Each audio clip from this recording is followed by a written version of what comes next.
चलो शुरू करें। तो कल जो हम बात कर रहे थे, कल भाई बातें समझ में आ गई थी। ठीक है, कल बातें समझ में आ गई। क्या क्या थी? वेल्डिंग क्या होती है? वेल्डिंग क्या होती है? जॉइनिंग ऑफ सिमिलर मटेरियल, नहीं, similar as well as dissimilar. Filler होना चाहिए, फिलर और एज वेल, मतलब विदाउट और विद। ठीक है, without with pressure, without with pressure, अभी वो क्वेश्चन भी करेंगे। Without with pressure, without with heat. ठीक है, ये सब के सब उसके लिए, वेल्डिंग के लिए एप्लीकेबल है। 5 mm से अगर छोटी है तो उसमें फिलर मेटल की जरूरत पड़ेगी? बिल्कुल नहीं, कोई मतलब ही नहीं है उसके लिए। 5 mm से बड़ा है तो हाँ, आपको फिलर मेटल की जरूरत पड़ेगी, पड़ भी सकती है और नहीं भी, जो भी वो आपका टाइप। ठीक है, तो ये चीज थी हमारी जो हमने कल स्टार्ट की थी। उसके बाद वेल्डेबिलिटी क्या होती है? Weldability, Ashish ji, weldability.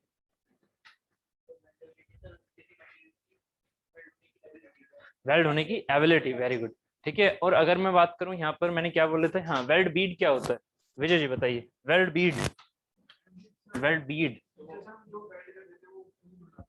जब कूल हो जाता है, वेरी गुड, जब सॉलिडिफाई हो जाता है। वेल्ड पूल क्या होता है सुरभि जी? जब मोल्टन स्टेट में रहता है, वेरी गुड। थ्रोट क्या होता है विष्णु जी? स्मॉलेस्ट, ठीक है, स्मॉलेस्ट पोर्शन, है ना, minimum cross section, minimum portion of the, जो हमने वेल्डिंग किया है। ठीक है, जो हमने वेल्ड किया है। ठीक है, रीइंफोर्समेंट क्या होता है उसमें?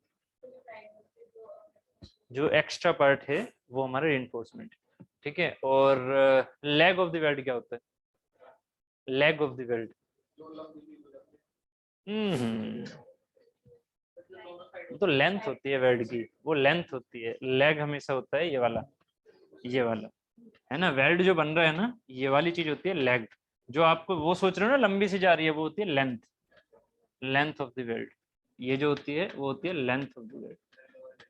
ठीक है, वो लेग हो गया। ठीक है, वो तो हमारी ये बेसिक चीजें क्लियर थी। ठीक है, अब चल रहे थे कि जो हमारा मेल्टिंग होता है, ठीक है, जिसे हमने कल बोला था HZV। ठीक है, तो हम यहाँ थे, वेल्डिंग क्लासिफिकेशन हमने कल पढ़ ली थी। ठीक है, अब मैंने आपको ना जो आज प्रिंट करने के लिए भेजा था, उसमें ना आपको ये वाली चीजें मैंने खाली छोड़ रखी हैं, तो जो आपने कल नोट किया था ना, उनको इसमें भर लेना। ठीक है, उसके बाद हमने वाली बात की थी वेल्डिंग टर्मिनोलॉजी, तो मैंने ये लिखवाना था आपको, जल्दी लिखो, है ना। लिखने का टाइम हम क्यों ज्यादा वो करेंगे, तो जल्दी जल्दी लिख लो इन छोटी छोटी चीजों को, है ना। सबसे पहले हो गया आपका वेल्ड पूल। वेल्ड पूल लिखेगा, weld pool.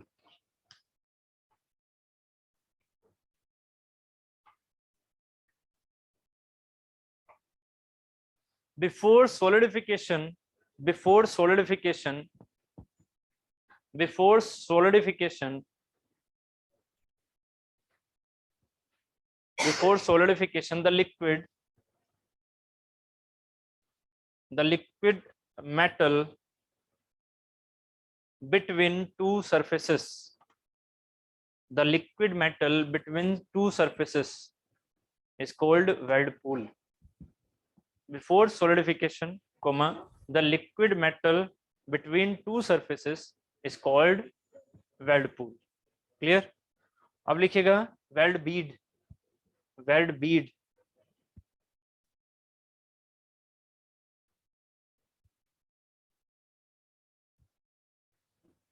weld bead. Amount of material, amount of material,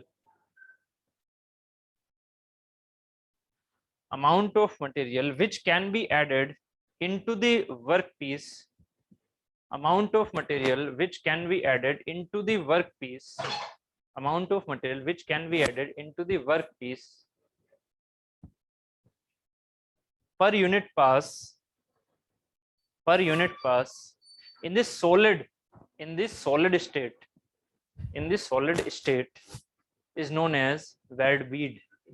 In this solid state is known as weld bead. Per unit pass in this solid state is known as weld bead, is known as weld bead. जो हमने कल वाला ये joint पढ़ा था, वो कौन सा वाला था? ये वाला, ऐसे वाला जो हमने कल जॉइंट देखा था, ये वाला।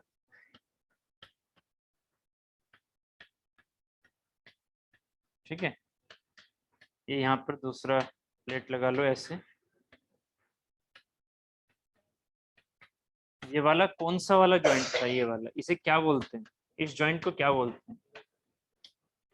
दिस इज द फिलेट या लैप, यस बोल सकते हैं इसे, लैप फिलेट बोल सकते हैं, यस। तो याद रखना ये हमारा जॉइंट क्या था, लैप और फिलेट। आप वेल्डिंग में हमेशा याद रखना, वेल्डिंग में लैप जॉइंट वर्ड यूज नहीं करते, वेल्डिंग में फिलेट जॉइंट यूज करते हैं, फिलेट वेल्ड, इसे क्या बोलते हैं, फिलेट वेल्ड। वेल्डिंग में जब आप पढ़ोगे वहां पर जॉइनिंग, जॉइनिंग मतलब किसका, रिविट से जोड़ना किसी चीज को, बोल्ट से जोड़ना, तो वहां पर हम यूज करते हैं लैप वर्ड, वहां फिलेट वर्ड यूज नहीं करते। दोनों में याद रखना, वेल्डिंग में फिलेट वर्ड यूज करेंगे और सिंपली जॉइनिंग में with the help of the जो जॉइनर होते हैं लाइक हमारे बोल्ट, रिविट, इन सब से, उसमें हम लैप वर्ड यूज करते हैं। तो लैप वर्ड जनरली हम इसके लिए लेके चलते हैं। लैप का मतलब होता है ओवरलैप, लैप का मतलब क्या होता है, ओवरलैप। लैप जो वर्ड है वो रिलेट कर रहा है ओवरलैप से, याद रखना। तो ओवरलैप तभी होगा ना जब एक प्लेट से दूसरी प्लेट कैसी हो, ओवरलैप हो, मतलब उसके नीचे हो। समझ में आ रहा है, ये वाली चीज ऐसे आएगी। तो अगर ऐसे आएगी तो आपने ये प्लेट जो ग्रीन वाली है ऐसे ना रख, आप देखो इसको वेल्डिंग करो, वेल्डिंग करो कैसी दिखेगी, यस वेल्डिंग ऐसी दिखेगी या नहीं, आ गई ऐसी वेल्डिंग। तो इसे, इस वाले वेल्डिंग को क्या बोलेंगे, फिलेट वेल्ड, लैप वेल्ड या फिर बट वेल्ड। वेल्ड बोल रहा हूं, वेल्ड, क्या बोलोगे इसे, फिलेट, लैप या फिर बट।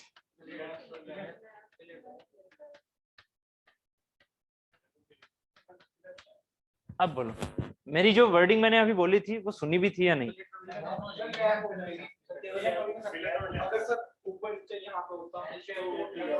मैंने अभी 2 मिनट पहले कुछ बोला, आपने ना उसे इग्नोर कर दिया। मैंने क्या बोला, वेल्डिंग अगर है तो लैप वर्ड यूज मत करना। मीनिंग सेम है एकदम, मीनिंग एकदम सेम है। लैप वर्ड किसके लिए यूज होगा, रिविट के लिए, बोल्ट के लिए, उसके लिए आप क्या यूज करोगे, लैप जॉइंट। लैप वेल्डिंग बोलोगे उसे, लैप जॉइंट बोलोगे, काम यही रहेगा, बस वहां क्या लग जाएगा, रिविट लग जाएगा। तो वो क्या है, लैप जॉइंट। इसके लिए वर्ड क्या यूज करोगे, फिलेट वेल्ड। समझ में आ रहा है, ये क्या है, फिलेट वेल्ड। ये क्या हो रहा है, फिलेट वेल्डिंग हो रही है ये वाली। तो इसके लिए है तो सेंस लैप का, बट इस लैप को हम वर्ड को यूज नहीं करते वेल्डिंग में। समझ में आ गया, वो गायब हो गया, देखो है ना, माइंड में एकदम कंफ्यूज मत हो जाना। ठीक है, वही बात है, लैप जॉइंट ही है ये, बट लैप जॉइंट में क्या यूज करते हैं, वर्ड फिलेट वेल्ड। ठीक है, जबकि बट वेल्ड क्या होता है, बट जॉइंट में यूज। बट वेल्ड क्या होगा, बट जॉइंट में यूज। बट जॉइंट हमारा कौन सा हो गया, ये वाला, लाइक ये इसके साथ में ओवरलैप नहीं करेगा क्योंकि लैप जॉइंट नहीं है, ओवरलैप नहीं करेगा तो क्या हो जाएगा, एक प्लेट इसके पैरेलल रख दिया आपने और इस पैरेलल प्लेट के हिसाब से आपने यहाँ इसे ज्वाइन कर दिया, तो ये जो ज्वाइनिंग है वो कौन सी वाली हो जाएगी, बट वेल्ड। यहाँ कोई नाम की कंफ्यूजन नहीं है, ये नाम हमारा बट वेल्ड भी है या बट ज्वाइंट भी है, इसमें कोई दिक्कत नहीं। बात एकदम क्लियर, बट वेल्ड भी है बट ज्वाइंट भी है। ठीक, एकदम क्लियर है, कंफ्यूजन नहीं। आगे चले, क्या हुआ, आगे चले। तो ये हमारे पास हो गया वेल्डिंग जो हमने बात की अभी। ठीक है, अब मैं आपसे एक चीज कहता हूं, अगर मैं एक फिलेट वेल्ड लेके चला तो फिलेट वेल्ड इसमें बन सकता है, फिलेट वेल्ड इसमें बन सकता है, इसमें बट वेल्ड बनेगा क्या, नहीं, इसमें क्या बनेगा, फिलेट वेल्ड। ये सुनो, ये मैं अपने आप को पढ़ा रहा हूँ, समझ में आ रहा है। ये क्या है, 2D फिगर, प्लेट जा रही है पीछे, प्लेट जा रही है पीछे, इसमें कभी भी बट वेल्ड बन सकता है नहीं। तो ये क्या है, ये फ्लैट वेल्ड है। तो यहाँ अगर ये फ्लैट वेल्ड ले रहा हूं तो इसमें 2 टर्मिनोलॉजी हो रहे हैं। ये जो यहाँ पर ज्वाइन हो रही है ना ये वाली चीजें, ये किस में आएगा, ये जनरली आएगा आपके फ्लैट वेल्ड में। जो ये 2 टर्मिनोलॉजी, एक क्या आएगा, इसका नाम क्या होता है, टो, क्या बोलते हैं इसे, टो। ठीक है, और ये जो होता है ना ये, दैट इज दी रूट, इसे क्या बोलते हैं, रूट। ठीक है, ये 2 वर्ड और इसमें याद रखना, ये वाला फिगर भी बना लेना। कल वाली मैंने फाइल आपको सेंड कर दी थी, कल वाली जो मैंने यहाँ लिखा था उसमें मैंने आपको वेल्ड वीड भी दिखाया था, है ना, सब कुछ दिखाया था मैंने उसे, वेल्ड पूल भी दिखाया था, सब कुछ दिखाया था। तो आपके पास वो फाइल है ग्रुप में। ठीक है, आपने वहां से जाके अगर फोटो आपको खींचना है वहां से कुछ तो अपना खींच सकते हो। टो का जो मैं भी लिखवाने वाला हूँ उसका फोटो ये बना लेना। ठीक है, तो टो लिखेंगे और रूट लिखेंगे जल्दी से टर्मिनोलॉजी में इसकी, टो और रूट। ये वेल्ड, ये इन पॉइंट्स को दिखा रहा हूँ टो लिख के, है ना, क्या चीज, नहीं नहीं, ये आपका ज्वाइनिंग पॉइंट है बस, है ना। ऐसा नहीं कि बेस मेटल का या वेल्डिंग का, हमेशा हम किसकी बात कर रहे हैं, वेल्डिंग की टर्मिनोलॉजी। मतलब अगर वेल्डिंग ही नहीं होगा तो ये वाली चीज आएगी ही नहीं। ठीक है, चले, ठीक है, लिखेगा टो, हाँ टो पीछे तक पूरा, हाँ एक लाइन आएगी, ठीक है, एक लाइन आएगी पूरी, ठीक है, ऐसे ही रूट की। चलिए लिखिएगा, पहले लिखिएगा toe, it is the junction between, it is the junction between, it is the junction between work piece, it is the junction between toe के लिए, it is the junction between work piece and weld face, it is the junction between work piece and weld face. Weld face समझ में आ रहा है, यही तो है weld face, ये वाला। भाई आपने इसे पूरे को देख सकते हो या नहीं, कल वाले फिगर याद है ना वो, है ना, वेल्ड फेस, ये इधर वाला वेल्ड फेस पूरा, ये वाला फेस है ना, it is junction between weld face, अभी जस्ट तो दिखाया था यार वेल्ड फेस। बताओ यहाँ पर वेल्ड फेस क्या है, इस वाले फिगर में वेल्ड फेस बताओ, वेल्ड फेस क्या है, ग्रीन वाली लाइन वेल्ड फेस है, हाँ ये वाली, जो ये वाली दिख रही है ना ऐसे जा रही है, ये पूरा ये वाला ये क्या है, ये वेल्ड फेस, ठीक है। तो it is junction between the work piece and the weld face, तो ये क्या है टॉ, ठीक है। और अगर मैं इसके रूट की बात करूंगा तो रूट की डेफिनेशन और लिख लो। देखो फिगर मैं बना रहा हूं, अब आपकी इच्छा है आप कैसे कैसे इन्हें उतारो, ठीक है। ग्रुप में मैं डाल ही दूंगा इस चीज को, आपको घर उतारना घर उतार लो, नहीं उतारना नहीं उतारो, वो आपकी इच्छा है, ठीक है। अब लिखिएगा root, it is the point of the, it is the point of the deepest penetration, it is the point of the deepest penetration in a fillet, it is the point of the deepest penetration in the fillet, in the fillet। तो root हमारे लिए क्या हो गया, ये वाला point. अगर इसको हम हर एक पूरे फिलेट वेल्ड में पूरे में दिखाएंगे तो कैसा दिखेगा, ये पूरे में एक लाइन है ना, यहाँ तक अंदर ना एक पूरी लाइन दिखेगी। नहीं तो आप इसे क्या बोल सकते हो कि डीपेस्ट पेनिट्रेशन इसकी ये है, तो ये क्या कहलाएगा, इसका रूट। क्लियर है, हाँ, हाँ। ना ना ना ना, अरे यार सुरभि जी ये गलत बात है, ये ऐसे नहीं जा रही है, ये वाली चीज ऐसे है, ये पीछे की थ्रोट ये है, थ्रोट ये वाला पार्ट है, ये वाला। 3D में फंस गए, 3D में फंस गए, 3D में फंस गए।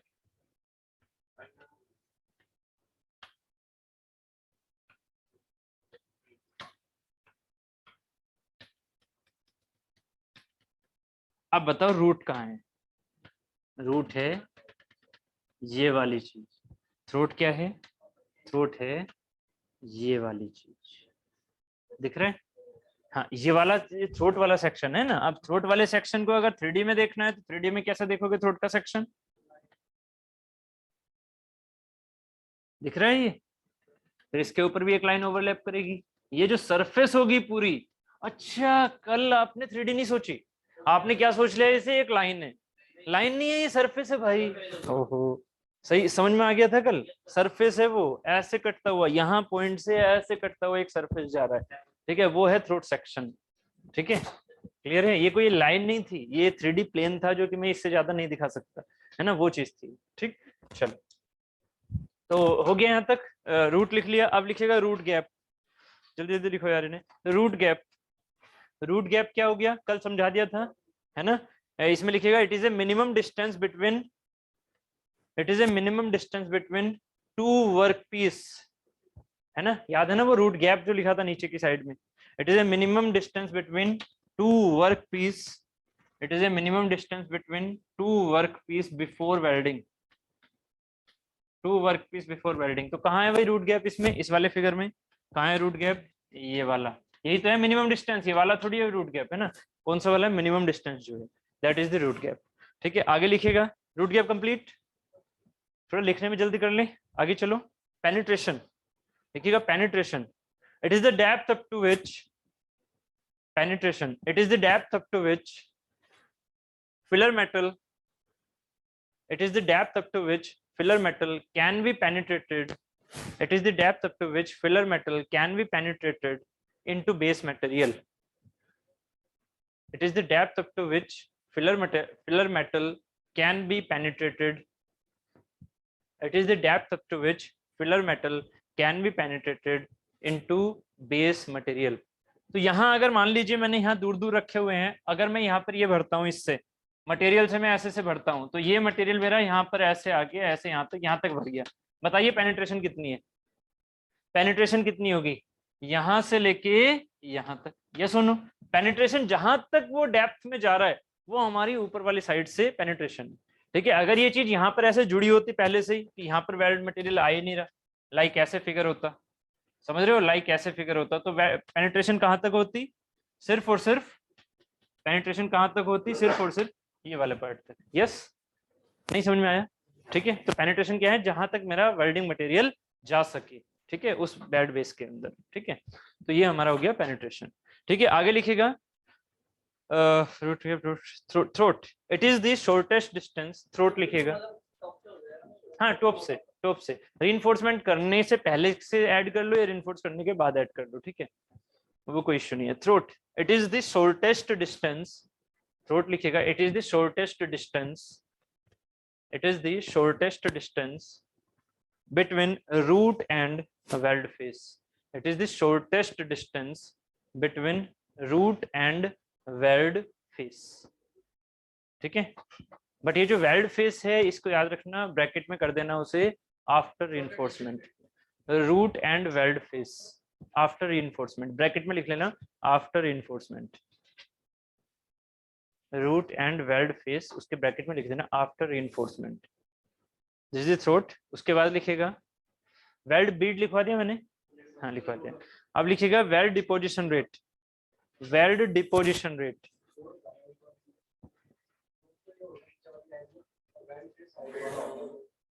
क्या चीज? हाँ हाँ हाँ, ये वाला, ये वाला जो येलो वाला, येलो वाला, येलो वाला। हाँ तो यही तो मैं बोल रहा हूँ आपको, ये फेस है ना, ये वाला ऐसे वाला, ये हो गया फेस। मैंने क्या लिखवाया इसमें? हाँ आफ्टर इन्फोर्समेंट, हाँ नहीं नहीं, ये वाला, ये वाला, हाँ ये वाला, इसलिए तो ऐसे ऐसे दिखा रहा हूँ बार बार बार बार। दिस इज द फेस ना, नहीं नहीं इधर वाला नहीं, इधर वाला नहीं, ये दिस इज द फेस। ठीक है, दिस इज द फेस। ठीक, चलो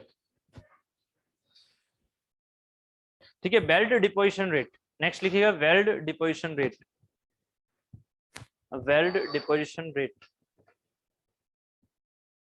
amount of material which is deposited, weld deposition rate, इसमें लिखेगा amount of material which is added, amount of material which is added, amount of material which is added on the workpiece, amount of material which is added on the workpiece, amount of material which is added on the workpiece per unit time, per unit time,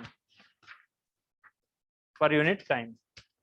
unit लिख लेना है इसका, bracket लगा के kilogram per hour, kilogram per hour, kilogram per hour, kilogram per hour. ठीक है, ये हो गई हमारी वेल्डिंग टर्मिनोलॉजी। ठीक है, छोटी छोटी थी, कल हमने इनको डिटेल में थोड़ा थोड़ा पढ़ लिया था। ठीक है, आज हमने उनके वर्डिंग लिख ली, ये हमारा हो गया कंप्लीट। ठीक है, थ्रोट हमने कल समझ लिया था, ये समझ लिया था कि वहां से हमारा सबसे पहले क्रिटिकल सेक्शन होता है जहां से वो टूटने के चांस रखता है।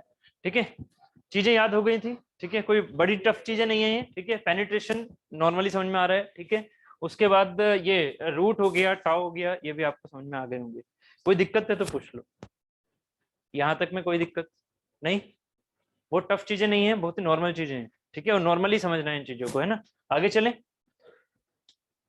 अब आ जाते हैं हमारे type of the welded joint. ठीक है, उसके बाद मेटलर्जी पहुंच चुका। Type of the welded joint, अगर आपको मान लीजिए कोई फिगर दे दिया जाए तो फिगर आपको ये याद रखना है, और जहां पर भी एग्जाम में जैसा भी फिगर दे रखा है उसके हिसाब से वही फिगर उतना ही यूज कर लेना है माइंड में। ठीक है, इसमें आपके जनरली सारे टाइप आ गए। लाइक ये वाला क्या हो गया? कॉर्नर जॉइंट, इसे क्या बोल देंगे? Corner joint.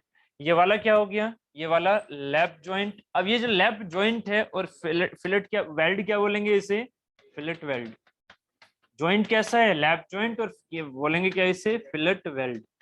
ठीक है, ये क्या हो गए हमारे? T joint. टी जॉइंट कब बना? जब ये पार्ट आपका इस पर टी लगा हुआ है। ठीक है, जब ये पार्ट इस पर टी लगा हुआ है। अगर ये टी ना लग के सिर्फ एल लगा हुआ हो तो, ऐसे लगा हुआ तो, ऐसे, बस ये इतना, ठीक है, टी की तरह ना हो, ये एल की तरह हो, ठीक है, तब क्या बोलोगे इसे, क्या बोलोगे इसे, fillet joint, simply fillet joint, ठीक है, फिलेट जॉइंट। उसके बाद हाँ, हाँ तब ये टी है, अगर ये ऐसी शेप देके चल रहा है ना तो ये आपका टी है, ठीक है। उसके बाद ये क्या है, एज जॉइंट, जब आपने दो को बिल्कुल लास्ट पर ऐसे जोड़ दिया तो this is the edge joint. बात क्लियर है, एज जॉइंट। ये आपका बट जॉइंट है, ये तो आपको याद, ठीक है। तो ये आपके जॉइंट के नाम हुए इस एक फिगर से, इनको लिखवाने की कोई जरूरत नहीं है, बस आपको दिख रहा है, यही चीजें आपके माइंड में होनी चाहिए। क्लियर है, हाँ बोलो क्या चीज, हाँ बोल सकते हैं बिल्कुल, है ना, बोल सकते हैं। बट यहाँ जो हमारा टी शेप बन रहा है ना, तो इसी के बेसिस पर इस चीज को हम क्या बोल देंगे, टी जॉइंट। टी जॉइंट, ये दोनों है टी जॉइंट, सिर्फ ये नहीं है, ये दोनों है टी जॉइंट, ठीक है। क्लियर, ठीक है तो सब यही दो ही वेल्ड होते हैं, एक तो फिलेट होता है और एक बट होता है, हमेशा ये दो ही होते हैं, बस ये जॉइन उसके हिसाब से, नाम के हिसाब से लिया जा रहा है। कॉर्नर में भी क्या है, एक तरह से फिलेटिंग तो हो रही है, कॉर्नर में भी तो फिलेट ही कर रहे हो ना आप, ठीक है, तो बस वो कॉर्नर इसलिए क्योंकि बिल्कुल लास्ट में लगा हुआ है वो, ठीक है, तो उसे कॉर्नर जॉइंट बोल देंगे। क्लियर, ठीक है, समझ में आ गया इतना। एज जॉइंट हो गया हमारे पास, दो जब पार्ट हैं और जब वो एज पे लगे होंगे दो पार्ट एक साथ, तो उनको अगर वेल्ड करना है तो वो एज जॉइंट हो गया, ठीक। चलो अब ये जो ना, ये जो चीजें हैं ना, इनको एज इट इज देखना है, इनको याद नहीं करना, लाइक ये डिग्री ये याद नहीं करनी है आपको, बस मैं यहाँ शेप के लिए रखा हुआ है। देखो अगर मैंने आपसे कहा, आपने आज तक यही पढ़ा है ना, बस वी, जनरली आपने आज तक ये पढ़ा है वी वाला, है ना, आपको बस शेप मुझे थोड़ी थोड़ी दिखानी है। अच्छा यहाँ से इसके नाम गायब हो गए, चलो मैं नाम लिख देता हूँ, दिस इज दी वी, है ना, ये होता है बेवल, BEVEL, बेवल, ठीक है। ये हो गया यू, ये हो गया जे, ठीक है, ये है यू, ये है जे, ठीक है। ये है बेसिकली एज, एक्चुअली आपके में लिखा होगा, है ना, व्हाइट वाले में, वो जब मैं ब्लैक बैकग्राउंड करता हूँ ना तो चीजें कुछ कुछ गायब हो जाती हैं, जो वैसी अलग कलर की होती है। एज प्रिपरेशन, इन्हें क्या बोलते हैं, एज प्रिपरेशन, ठीक है। तो ये वाली चीज क्या है हमारी, अब देखो ये वी वाला तो आपको समझ में आ रहा होगा, ये वाला वी है, बट ये वाला कौन सा है, इसे बोलेंगे डबल वी, है ना, ऊपर से भी वी नीचे से भी वी, तो ये हो गया डबल वी, है ना, ये हो गया सिंपली वी, है ना। तो इनको मैंने वी की कैटेगरी में रखा हुआ इस फोटो में। यहाँ पर देखो ये वाली चीज क्या है, अगर मान लीजिए एक साइड है फ्लैट, एक प्लेट है पूरी फ्लैट, मतलब इधर से देखो फ्लैट है, वी नहीं बनाया ना, जबकि इसमें हाफ आपने हाफ बना रखा है ऐसे करके, एक प्लेट ऐसी की ऐसी है, एक प्लेट में आपने ऐसे किया, वी तब बनेगा जब दोनों प्लेट में करोगे, ठीक है, जो चैम्फरिंग कर रहे हो वो दोनों में कर रहे हो, ठीक है। यहाँ पर आपने सिर्फ एक में किया तो इसको बोलेंगे बेवल, इसको क्या बोलेंगे, बेवल, ठीक है। ये क्या हो गया, डबल बेवल, ये डबल बेवल। क्लियर है, समझ में आ रहा है, ठीक है, कोई दिक्कत नहीं ना। ये वाली चीज क्या हो गई, यू, यू मतलब इसमें भी ऐसे आपने यहाँ पर ऐसे फ्लिट किया, इसमें भी यहाँ पर ऐसे किया, ठीक है, तो ये क्या हो गया यू। नीचे वाला क्या हो गया, डब्ल्यू, है ना, ऊपर भी और नीचे भी ये डब्ल्यू। ऐसे ही यहाँ पर क्या हो गया, ये एक तो फ्लैट ही रखी है ऐसी के ऐसी, बट एक को कर दिया आपने ऐसे बना दिया, एक पर ये यू ना बना के, मतलब दोनों यू ना बना के आपने सिर्फ एक पर यू बनाया ऐसा वाला। तो एक पर अगर आपने चैम्फरिंग की है तो ये वाली चीज क्या कहलाएगी, आधी, तो इसे बोल देते हैं जे, ठीक है। तो ये हो गया हमारा जे, तो ये क्या हो जाएगा, डबल जे, ठीक है, ऊपर भी नीचे। क्लियर है, टफ लग रहा है तो उदास क्यों हो रहे हो, ठीक है, समझ में आ रहा है ना, ठीक है, कोई बड़ी चीज नहीं है यार, ये छोटी छोटी चीजें हैं, छोटी छोटी चीजें, ठीक है। क्लियर है, पानी है कहाँ, पानी यहाँ लग ही नहीं रहा, दिख ही नहीं रहा है, ठीक है। चलो आगे चले, ठीक है, नवीन जी क्लियर है ना ये चीजें, ठीक है, बहुत छोटी छोटी चीजें हो रखी हैं ये, ठीक है। कहाँ कहाँ गायब हो आप अपने अपनी दुनिया में, क्या हो क्या रहा है, ठीक है ना, चल रहा है ना, हाँ ठीक है। दुनिया अपनी अपनी चल रही है, विजय जी की भी, अब्दुल जी की भी अपनी दुनिया, वो आप उसमें देख रहे हो, अपनी दुनिया में हो, ठीक है। चलो मेटलर्जी देख लो, metallurgy, metallurgy of the world, ये क्या होती है, सुना है, पानी आ रहा है, अच्छा आ रहा है, तब तक ये थोड़ा सा बना दूं इसे।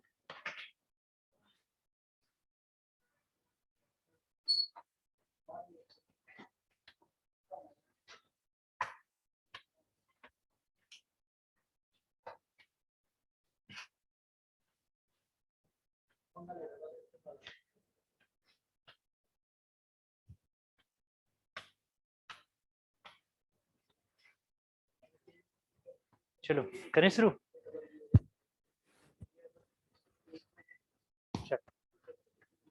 ठीक है, करें शुरू। देखो मेटलर्जी ऑफ द वेल्ड क्या है, ठीक है आशीष जी, 1 मिनट देख लो बस इधर पहले, अब बता देना आराम से फिर। देखो क्या हो रहा है मेटलर्जी ऑफ द वेल्ड, इसमें क्या है, आपने ये पहले क्या कर दिया, एज प्रिपरेशन कर दी। 2 प्लेट थी आपके पास, 3D नहीं बना रहा हूँ, 3D आपके माइंड में चल रहा होगा है ना। 2 प्लेट थी आपके पास, एक ये प्लेट है, एक ये प्लेट है, सेम मटेरियल है, मटेरियल इन दोनों का क्या क्या है, सेम है ना। आपने क्या किया, आपने इसको वेल्ड किया। तो वेल्ड करोगे कब करोगे, दोनों को आपने एक साथ जोड़ दिया, थैंक यू, दोनों को आपने एक साथ जोड़ दिया है ना। अभी ये इसमें वेल्ड तो डाला नहीं, तो आपने क्या किया, एक फिलर रोड ले ली, मान लीजिए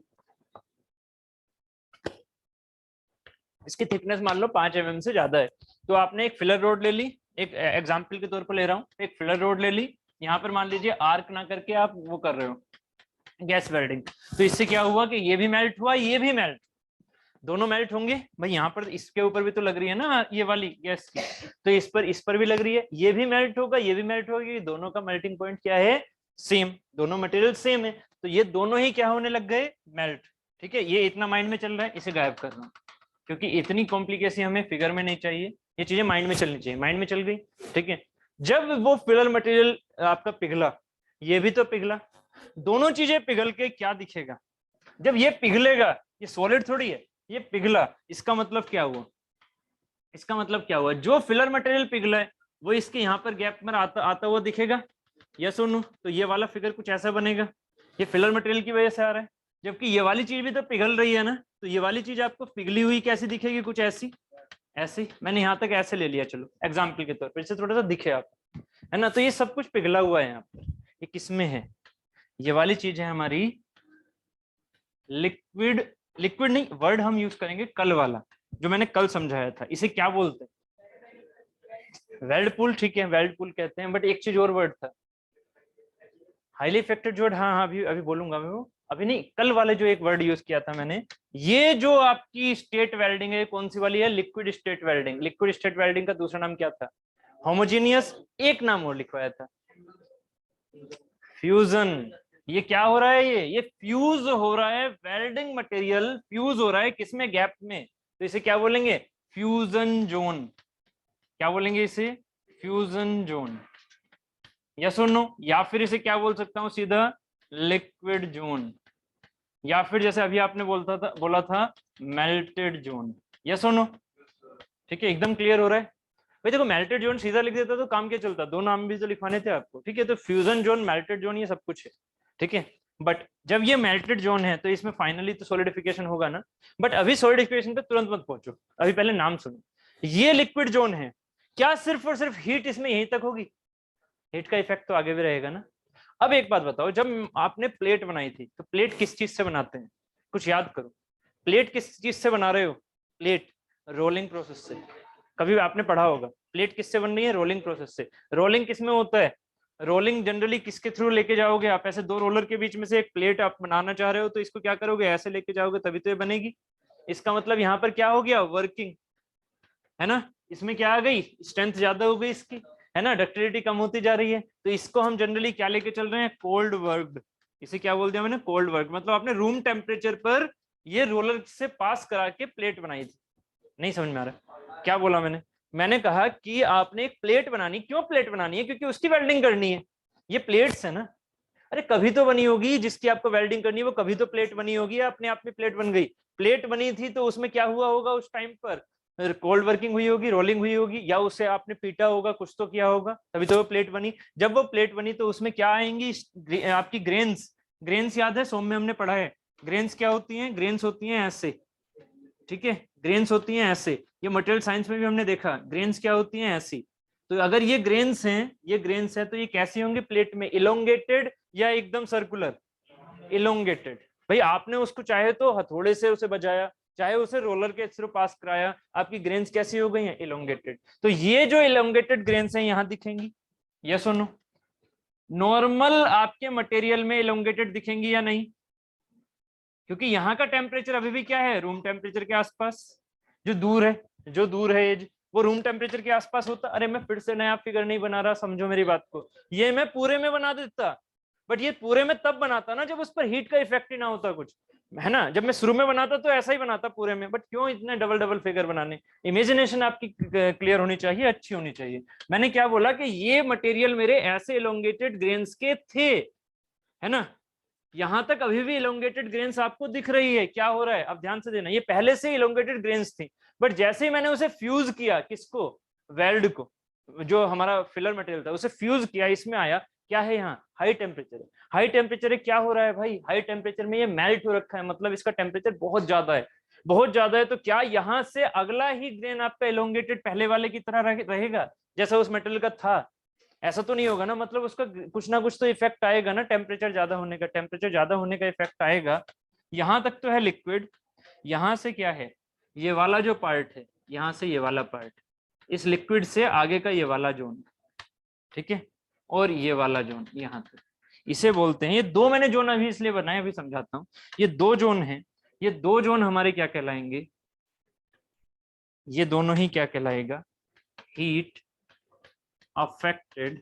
मैंने दो लाइन क्यों बनाई अभी समझा रहा हूँ, हीट अफेक्टेड जोन, इसी को बोलते हैं HAZ, ठीक है। ये दो लाइन मैंने इसलिए बनाई, देखो यहाँ लिक्विड है ना, लिक्विड की ग्रेन्स कैसी, लिक्विड की ग्रेन्स कैसी, लिक्विड की ग्रेन्स नॉर्मल, क्या लिक्विड की ग्रेन्स, क्या लिक्विड में तो ग्रेन्स ही नहीं, लिक्विड में एटम्स हैं, लिक्विड में क्या हो रखा है, सब के सब फ्लो कर रहे हैं, लिक्विड में ग्रेन्स ही क्यों होंगी, ग्रेन्स तो तब है ना जब वो एक क्रिस्टलाइन फॉर्म में आपका बनेगा, सोलिडिफाई होगा, यस और नो, जब वो सोलिडिफाई होगा तभी तो ग्रेन्स बननी शुरू होंगी। ग्रेन्स याद आ रही है कुछ, मटेरियल साइंस में हमने पढ़ी है, ग्रेन्स क्या है, तो ग्रेन्स है एक अरेंजमेंट, अरेंजमेंट लिक्विड में आ सकता है कभी नहीं, है ना, बात समझ में आ रही है एकदम। तो यहाँ क्या होगा, अभी जब ये सोलिडिफाई होना स्टार्ट करेगा तो इसमें ग्रेन्स बनना शुरू होंगी, यस। जो सबसे अंदर की ग्रेन होगी वो कैसे जाएगी, वो ग्रेन यहाँ की कैसे डेवलप होगी, इस तरह से एक फूल की तरह, इसे बोलते हैं इक्वाई एक्स्ड ग्रेन, इक्वाई एक्स्ड ग्रेन, मतलब यहां से सोलिडिफिकेशन हर तरफ हो रहा है, समझो मेरी बात को। बट जो सबसे ऊपर है, जो एनवायरमेंट को छू रहा है, उसमें क्या ग्रेन बनेंगी, फाइन या कोर्स, फाइन, क्यों, क्योंकि वहां पर कूलिंग रेट बहुत जल्दी है, वहां पर कूलिंग रेट बहुत जल्दी है, समझ में आ रही है मेरी बात, वहां पर कूलिंग रेट जल्दी है तो तुरंत तुरंत क्या होगा, हीट बाहर, और अगर हीट बाहर तो तुरंत ही क्या आएगा यहाँ, फाइन ग्रेन्स, छोटी छोटी ग्रेन्स। नहीं समझ में आया, तो फाइन ग्रेन्स की टेंडेंसी यहां बनने की है, यस। देखो रटो मत यार, अगर रटोगे तो फिर फायदा क्या है इस चीज को समझने का।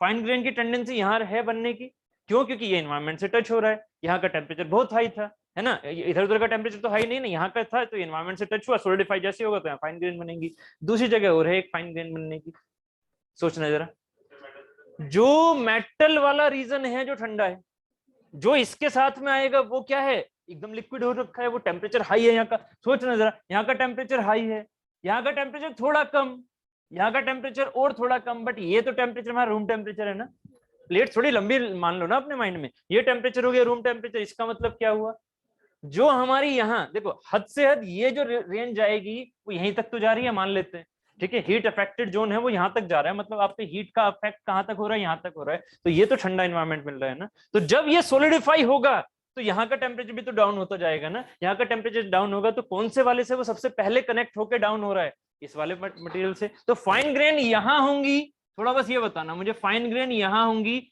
या यहाँ होंगी, आंसर दो, फर्स्ट में या सेकंड में, फाइन ग्रेन, फाइन ग्रेन, क्यों क्यों क्यों क्यों सेकंड क्यों, क्योंकि यहाँ का ठंडा पार्ट पास में है, यहाँ पर गर्म है इस साइड, और इस साइड भी तो थोड़ा गर्म है, तभी तो हीट अफेक्टेड जोन में यहाँ तक लिया है।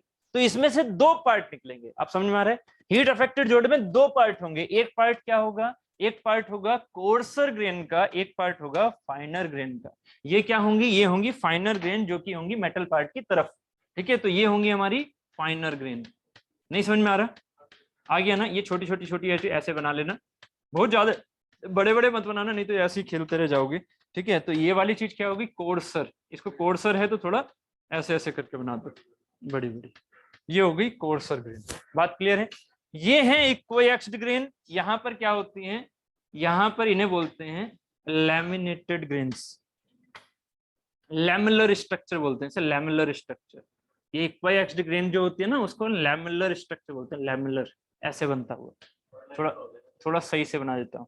हाँ जो परलाइट में लैमेलर, हाँ ठीक है, परलाइट में जो वाला स्ट्रक्चर होता है वो उस तरह की चीजें। परलाइट में जो बेसिक स्ट्रक्चर होता है वो बेसिकली उसका होता है, क्या बोलते हैं,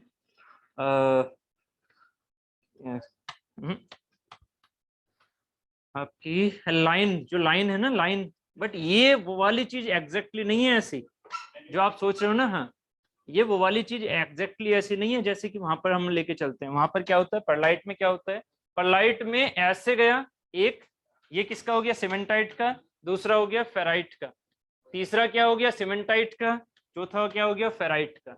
वो चीजें ये नहीं है यहाँ पर, है ना। है तो उसमें भी जो आप सोच रहे हो ना कि एक तरह से लाइन वाले जो स्ट्रक्चर बन के आ रहे हैं, वो ये वाली चीज नहीं है ना। ठीक, तो इसे बोलते हैं लैमेलर स्ट्रक्चर, ये वाले जो बन के आ रहे हैं ऐसे। ठीक है, ये होता है लैमेलर स्ट्रक्चर, है ना। हाँ ये सबसे लास्ट में ठंडे में। ठीक है, अब ये वाला जो पार्ट है बिल्कुल सिमिलर, जैसे यहाँ बनाया वैसे यहाँ बना देना। ठीक है, क्योंकि दोनों काम एक तरफ सेम होंगे ना। तो यहाँ पर ये कोर्सर हो गया, ऐसे दिखा देना, और ये क्या हो गए फाइनर, ये हो गए आपके फाइनल। मतलब ये तो आप समझ ही चुके हो, जब वहां समझ गए तो यहाँ समझ ही गए होंगे, है ना। तो एच जेड कहाँ से कहाँ तक हो गया, ये भी एच जेड है, ये भी एच जेड है, यस। ठीक है, ये भी एच जेड है, इधर वाला ये भी एच जेड है। एच जेड क्या है, अनमेल्टेड या मेल्टेड। अब क्वेश्चन आंसर दीजिए। क्वेश्चन ये है, जो एच जेड है, ठीक है, वो मेरा मेल्टेड जोन होता है या अनमेल्टेड। हीट अफेक्टेड जोन मेरा क्या होगा, अनमेल्टेड और मेल्टेड। अनमेल्टेड, याद रखना। क्वेश्चन में ना थोड़ा यही कंफ्यूजन हो जाती है कि हीट अफेक्टेड जोन, जिन्होंने ये चीज नहीं पढ़ी वो यही सोचेंगे कि हीट अफेक्टेड जोन मेरा क्या होगा, मेल्ट हो जाएगा, है ना। नॉर्मल वर्डिंग से तो यही आ रहा है ना, पहली बार अगर एग्जाम के टाइम पर देखोगे उस चीज को तो ये क्या मिलेगा मुझे, अनमेल्टेड। ये होता है क्या, अनमेल्टेड जोन। इसमें सिर्फ और सिर्फ क्या हुआ है, इसमें हुआ है रिक्रिस्टलाइजेशन का इफेक्ट। याद रखना, हीट अफेक्टेड जोन जैसे जैसे ठंडा होगा ये रिक्रिस्टलाइज होता जाएगा, रिक्रिस्टलाइज होता जाएगा। आपको मैंने अभी तक रिक्रिस्टलाइजेशन नहीं पढ़ाया, क्यों, क्योंकि ये पढ़ते हैं फॉर्मिंग के अंदर। थोड़ा बहुत मैंने आपको मटेरियल साइंस में पढ़ाया था, बाकी ये अभी पढ़ेंगे हम फॉर्मिंग में, न्यू इसके बाद में जो न्यू टॉपिक स्टार्ट होगा। ठीक है, रिक्रिस्टलाइजेशन क्या होता है। ठीक है, तो ये याद रखना थोड़ा सा। आप जब रिक्रिस्टलाइज पढ़ लोगे तो आपको ये भी समझ में आ जाएगा कि ये क्या होंगे, रिक्रिस्टलाइज होके आप जिस टाइम पर ये बन जाएगा, अभी इसकी कहानी में बताऊंगा, अभी जिस टाइम पर ये बन जाएगा ना, तो अब इनकी ग्रेन्स क्या है, अलग अलग नहीं होंगी। फिर वो कैसी बनना चाहेंगी, वो सेम बनना चाहेंगी। जब ये ठंडा होगा ना तो सारी ग्रेन्स एक तरह से सेम बनना चाहेंगी। ठीक है, इसी को बोलते हैं रिक्रिस्टलाइजेशन यहाँ पर। तो इसमें क्या हो रहा है, हीट अफेक्टेड जोन में रिक्रिस्टलाइजेशन। चलो यहाँ तक ये वाली चीज हो गई। ठीक है, एच जेड क्या है, अनमेल्टेड। यहाँ पर भी लिखा हुआ है, मैं यहाँ पर भी लिख देता हूँ। ठीक है, आप चाहे लिखो या मत लिखो वो आपकी इच्छा रहेगी, बट समझना है कि एच जेड हमारा अनमेल्टेड होता है। मेल्टेड जोन कौन सा है, ये वाला लिक्विड जोन या फ्यूजन जोन, जो ये वाला पार्ट। उम्मीद है समझ में आ गया। This is the simply metallurgy of the weld. ये कहलाती है मेटलर्जी ऑफ द वेल्ड। मतलब वेल्डिंग जब होती है तो ऐसे होती है। अब जैसे जैसे जैसे जैसे जैसे जैसे ये ठंडा होता जा रहा है, ऐसे ऐसे ऐसे ऐसे इसमें ग्रेन्स बनती जा रही हैं। ठीक है, ऐसे ऐसे ग्रेन्स बनती जा रही हैं। अब बताना क्रिटिकल पोर्शन कौन सा है। अगर एक प्लेट है, ये समझ में आ गया, इतना क्लियर हो गया। अगर ये प्लेट है, कौन सी, ये प्लेट है आपके, अगर माइंड में ये हीट अफेक्टेड जोन चल गया है ना, अगर ये हीट अफेक्टेड जोन आपके माइंड में चल गया है, तो अब बताना जरा, ये दो प्लेट थी आपकी, इन दो प्लेट को आपने किससे जोड़ दिया, दो प्लेट को आपने वेल्डिंग से जोड़ दिया। तो अब बताना क्रिटिकल पोर्शन इन पूरी प्लेट में कौन सा होगा, क्रिटिकल पोर्शन, ये वाला या फिर ये वेल्डिंग वाला, बेस 1 बेस 2 या फिर वेल्डिंग। जबकि वेल्डिंग में तो हम क्या करते हैं, हम तो जोड़ रहे हैं। वेल्डिंग तो बहुत अच्छा होना चाहिए अपने माइंड में, ऐसे ही होता है ना। वेल्डिंग को हम जोड़ रहे हैं मतलब सबसे ज्यादा जो अच्छी स्ट्रेंथ होगी वो वेल्डिंग की होगी, ऐसा सोचते हैं, बट नहीं, है ना। वो क्या होती है, वो सबसे वीक होती है। जो हमारा मन हमें कह रहा होता है ना, वो चीज गलत होती है। समझ में आ रहा है कि वेल्डिंग जो है ना, वेल्डिंग जब भी आप कर रहे होते हो, वेल्डिंग जोन ही सबसे क्या होता है, इस पूरी प्लेट में वीकेस्ट होता है। ठीक है, ये वीकेस्ट जोन है, इसको क्या करना है, आप स्ट्रॉन्गेस्ट बनाने की कोशिश करनी है। मतलब इसी के ऊपर तो डिजाइन होगी ना। अगर आपको इसको पूरे प्लेट को तोड़ना है तो प्लेट यहां से नहीं टूटेगी, है ना। इस पर आपने फोर्स अगर ऐसे लगा रखी है तो प्लेट यहां से नहीं टूटेगी। प्लेट कहां से टूटेगी, यहां से टूटेगी। बात क्लियर है? मतलब ये जो प्लेट, कौन सी वाली प्लेट, ये प्लेट नहीं, पूरा ये जॉइन ही तो है हमारे लिए क्या, हमारा मेंबर। किसी चीज में लगने वाला मेंबर जो है वो क्या है, जॉइंट प्लेट है। तो जॉइंट प्लेट हमारा क्या हो गया, यहां से ब्रेक हो जाएगा तो हमारे लिए तो खराब हो गया ना मेंबर ये। बात क्लियर है? ठीक है, समझ में आया मैंने क्या बोल दिया? ठीक है, तो यहाँ पर ये क्या है, ये है वीकेस्ट। तो डिजाइन किसके बेसिस पर होती है इस मेंबर की, जॉइंट मेंबर की, इस आपके वेल्डिंग पार्ट। और वेल्डिंग पार्ट में कौन सा क्रिटिकल, थ्रोट। वेल्डिंग पार्ट में कौन सा है क्रिटिकल, थ्रोट। उम्मीद है याद होगा ये, है ना। ये वाला जो पार्ट है ना, ये वाला, ये है आपका, ये वाला पार्ट है आपका थ्रोट, ऐसे जो बिल्कुल इसके परपेंडिकुलर ऐसे आएगा। ठीक है, ये सबसे वीकेस्ट हो गया यहाँ के हिसाब से। जोन हमारा वीक कौन सा है, वेल्डिंग वाला। वेल्डिंग में सबसे ज्यादा बेकार कौन सा होता है, आपका थ्रोट। ठीक है, तो डिजाइन हमेशा थ्रोट से होती है पूरे एक ज्वाइनिंग मेंबर की। एकदम क्लियर है? तो आपकी इच्छा क्या होगी कि यार ये ना सेम प्रॉपर्टी का, देखो इच्छा क्या है, आपकी इच्छा क्या है ये बताओ। आपकी डिजायर क्या हो रही है यहाँ पर, इच्छा ये हो रही है कि इसकी जो प्रॉपर्टी है, जो इसकी प्रॉपर्टी है वो भी बेस मेटल की प्रॉपर्टी की तरह होनी चाहिए, होनी चाहिए।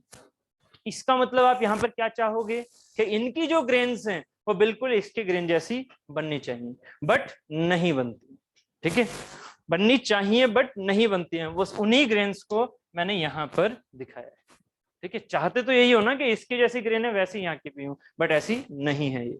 ठीक है, ऑब्वियस है कि इन ग्रेन से इनकी ग्रेन्स का जो स्ट्रक्चर है वो अलग होगा, और यहाँ पर वो चीज क्या हो जाती है, weak as compare to this. तो ये क्या होता है, ये सबसे वीकेस्ट जोन कहलाता है। ठीक है, इसीलिए क्या होता है, इनका भी हीट ट्रीटमेंट होता है, इनका भी हीट ट्रीटमेंट होता है। वेल्डिंग करने के बाद अगर रोल करोगे तो वहां पर चांसेस क्या हैं कि सबसे ज्यादा टूटने के चांसेस आपके वेल्डिंग जोन के रहेंगे। अगर थोड़ी सी भी फोर्स आपने ज्यादा दे दी ना रोलिंग में, तो वहां से वो चटक जाएगा। थोड़ी सी भी ज्यादा फोर्स दे दी तो आपको वेल्डिंग उतने के हिसाब से बनानी पड़ेगी। अगर इसमें आपको रोलिंग की जरूरत है वेल्डिंग करने के बाद, तो आपको वेल्डिंग की स्ट्रेंथ इतनी ज्यादा बनानी पड़ेगी कि वो उस वेल्डिंग के प्रेशर, रोलिंग के प्रेशर को झेल जाए। ठीक है, नहीं तो वो टूट जाएगा, चटक जाएगा। बात क्लियर है? ठीक है, समझ में आ रहा है कि हमारा पर्पस क्या है, इसकी स्ट्रेंथ को इसकी स्ट्रेंथ के बराबर बनाना। जितना भी आप कर सको, जिस भी वेल्डिंग टेक्निक से कर सको वैसा करने की कोशिश करो। ठीक है, तो इसीलिए हम क्या चाहेंगे कि यहाँ पर स्ट्रेंथ किसकी ज्यादा अच्छी होगी, फिर सोचना जरा।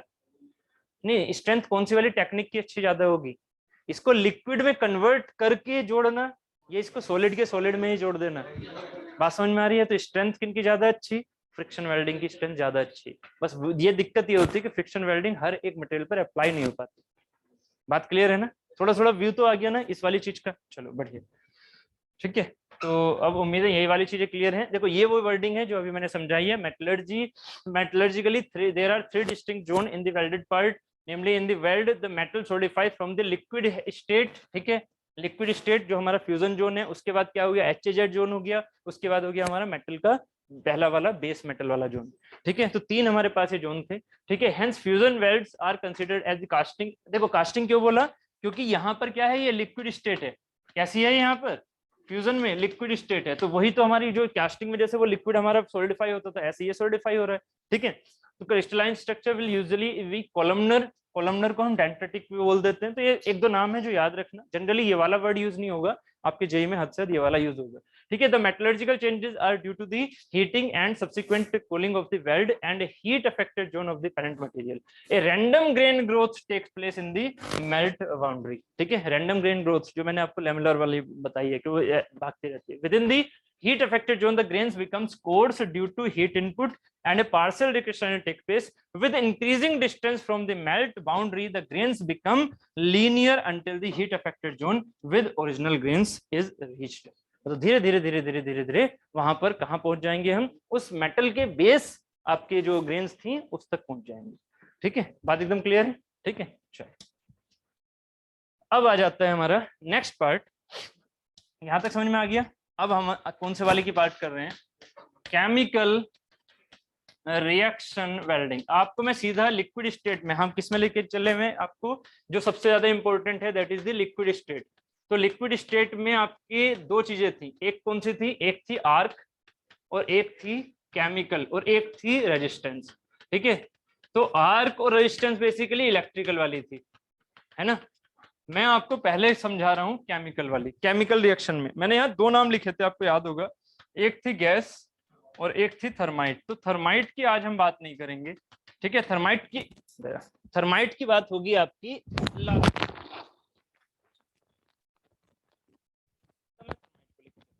ठीक है, आर्क वेल्डिंग के बाद में। लिक्विड स्टेट की वेल्डिंग हम कंप्लीट करेंगे, बट पहले आज जो हम बात करने वाले हैं that is the gas welding, ठीक है। गैस वेल्डिंग को आज हम कंप्लीट करते हैं, उसके बाद आर्क वेल्डिंग हो जाएगी कल से शुरू, ठीक है। ये दोनों ही पार्ट इंपॉर्टेंट है। तो गैस वेल्डिंग को देख लेते हैं। गैस वेल्डिंग में क्या है?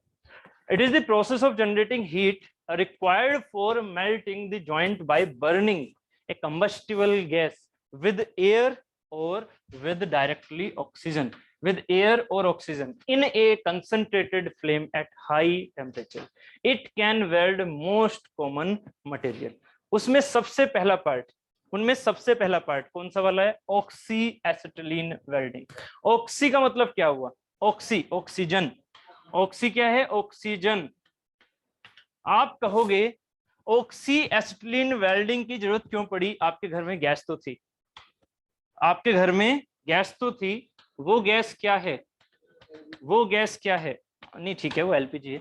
वो गैस क्या है? वो जब बर्नर पे आ रही है तो वो किससे रिएक्ट कर रही है?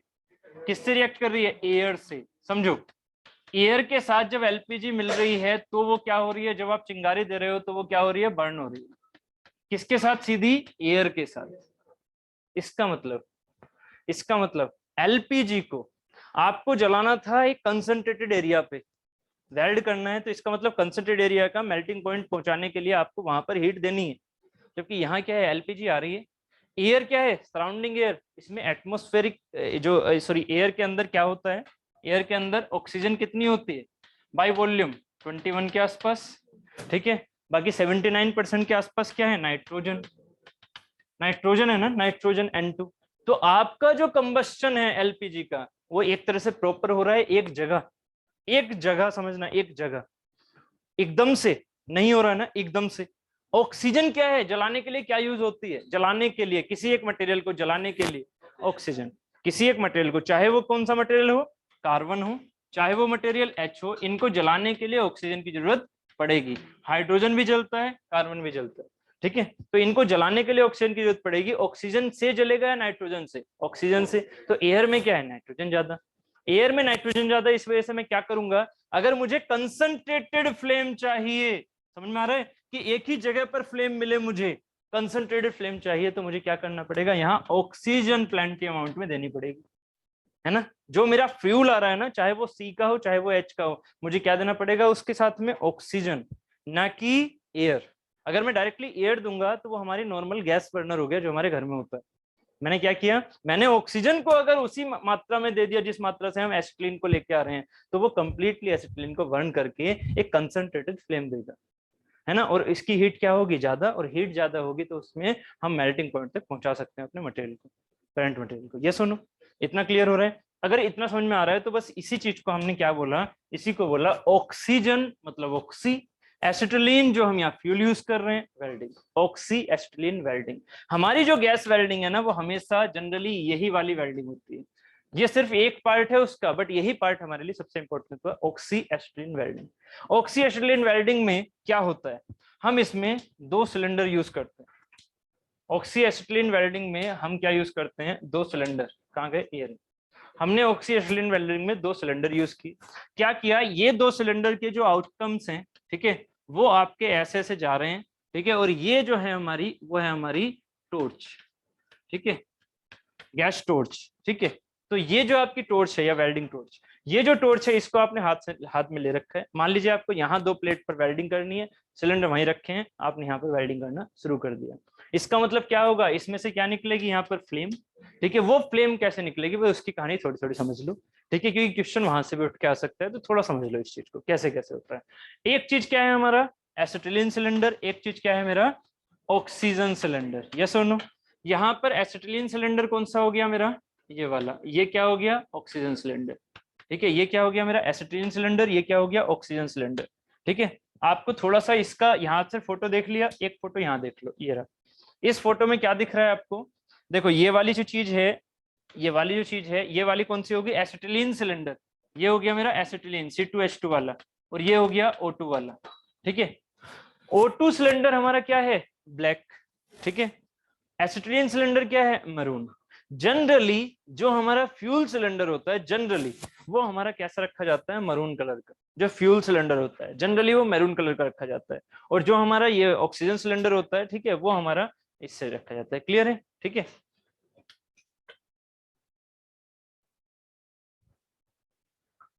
चलो ठीक है।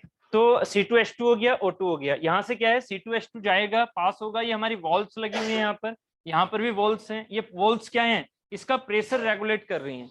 O2 एंड C2H2 का प्रेशर रेगुलेट करने के लिए यहाँ पर प्रेशर वॉल्व्स लगी हुई हैं। ठीक है, यहाँ से जो ये होज जा रही है, फाइनली ये होज किस में जा रही है, आपकी टॉर्च में। ठीक है, ये होजेस क्या किस में जा रही है, टॉर्च में। तो टॉर्च में हमारे पास दो चीजें आ रही हैं, दो चीजें, एक से आ रहा है ऑक्सीजन और एक से आ रहा है हमारा C2H2। यस, तो अभी ये जो कहानी हमारी यहाँ हो रही है, ये थोड़ा थोड़ा रफली माइंड में चल गया। क्लियर है ना, थोड़ा रफली माइंड में चल गया। अब यहाँ पर मैं इसको लेके चल रहा हूँ, जो हमने ये वाली चीज ली। ऑक्सीजन कहाँ से आ रहा है, मान लेते हैं ऑक्सीजन वाला इन्होंने लगा रखा है, ये रहा। ये वाला जो पार्ट है, ये वाला किस में आ रहा है, ऑक्सीजन में। ये वाला पार्ट इससे आ रहा है O2, और जो C2H2 है वो वाली किससे आ रही है, वो आ रही है इस वाले रास्ते से। तो ये ग्रीन कलर में C2H2 मान लो।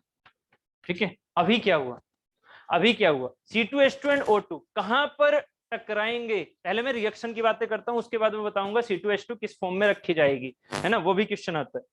ठीक है, यहां पर क्या हुआ, ऑक्सीजन आ रही है, ऑक्सीजन आ रही है, C2H2 आ रही है, दोनों क्या हो गए यहाँ मिक्स। यहाँ हो गए C2H2 दोनों एक तरह से मिक्स, C2H2 प्लस O2 क्या हो गए, मिक्स। ये है नोजल, मिक्स हुए, टाइम मिला, टाइम मिला, मिक्स हुए, टाइम मिला, मिक्स हुए, टाइम मिला। क्या किया, क्या किया, इसके आगे जस्ट आपको आग स्टार्ट करनी पड़ी, फ्लेम। फ्लेम लगाने के लिए आपको क्या करना पड़ता है, यहाँ पर एक चिंगारी देनी पड़ती है ना। ऐसे ही नहीं कि ये मिक्स हो गया और फ्लेम बन गई, समझ रहे हो ना। यहाँ से अगर आप चिंगारी नहीं लगाओगे तो ये बस ऐसे ही उड़ रही है, ये बस ऐसे निकल के उड़ रही है। आपको क्या करनी पड़ेगी, अलग से चिंगारी देनी पड़ रही है इसे।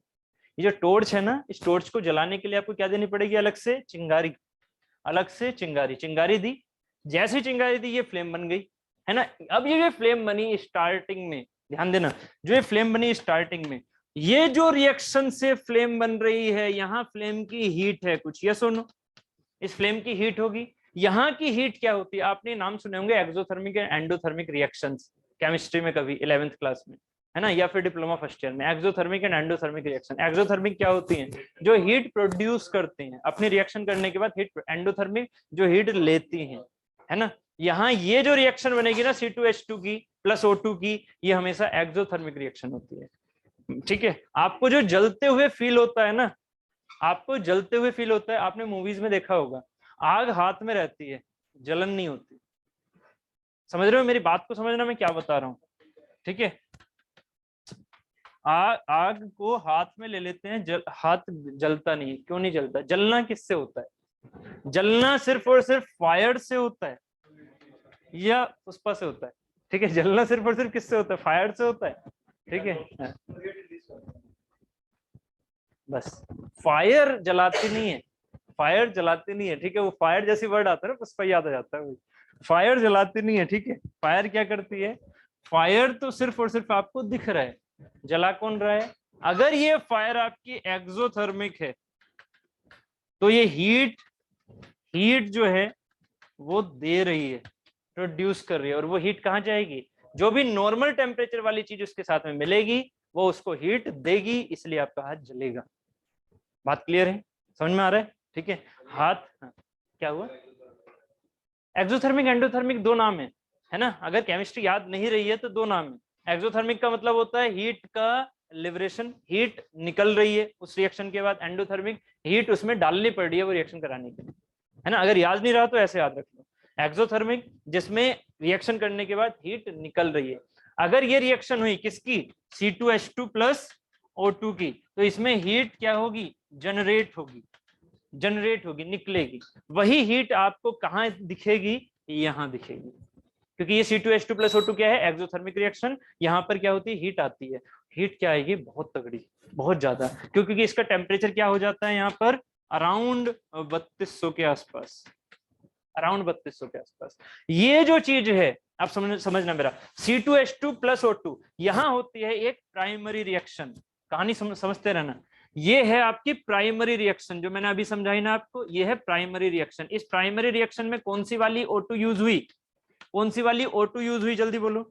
C2H2 प्लस O2, कौन सी वाली O2 यूज हुई, ये वाली ना। मैंने अभी बोला ना कि ये दोनों चीजें एक साथ हैं, जब चिंगारी दोगे तो वो क्या होगा, वो हीट जनरेट करना शुरू कर देगा। ठीक है, तो यहाँ पर ये O2 थी सिलेंडर वाली, यस और नो। बट ये सिर्फ और सिर्फ इतने से ही काम नहीं चलता, इसके तुरंत बाद क्या होता है, इसके तुरंत बाद ये है प्राइमरी रिएक्शन इस जगह। जैसे ही इस टिप पर क्या है, टिप पर प्राइमरी रिएक्शन, टिप से थोड़ी सी आगे, क्योंकि आप इसका रोकना थोड़ी, आगे बढ़ना थोड़ी रोक रहे हो, इसका मतलब ये वाला मटेरियल क्या होगा, थोड़ा आगे भी निकलेगा। तो जो यहाँ C2H2 अब आगे जा रही है ना, जो यहाँ C2H2 और आगे जा रही है, O2 जो इसके साथ में आ रही थी उसने रिएक्शन कर लिया। अब आप सोचो कि C2H2 और भी बची हुई है जो कि इतनी जल्दी से ऑक्सीजन के साथ में मिल नहीं पाई, ऑक्सीजन के साथ में पूरी तरह से मिल नहीं पाई इतनी जल्दी से, क्योंकि बहुत जल्दी से आ रहा है ना, तो है ना, तो ऑक्सीजन से पूरी तरह से नहीं मिल पाई। तो ये जो बाकी बची हुई C2H2 है, उसमें क्या हुआ, जो सराउंडिंग की एयर है ये उसके ऑक्सीजन से क्या करती है, उसके ऑक्सीजन से, सराउंडिंग एयर के ऑक्सीजन से फिर से रिएक्ट करेगी, और इसे बोलते हैं सेकेंडरी इक्वेशन, सेकेंडरी रिएक्शन। ये क्या कहलाएगी, सेकेंडरी रिएक्शन। प्राइमरी रिएक्शन कहां हो रही है, टॉर्च टिप पर।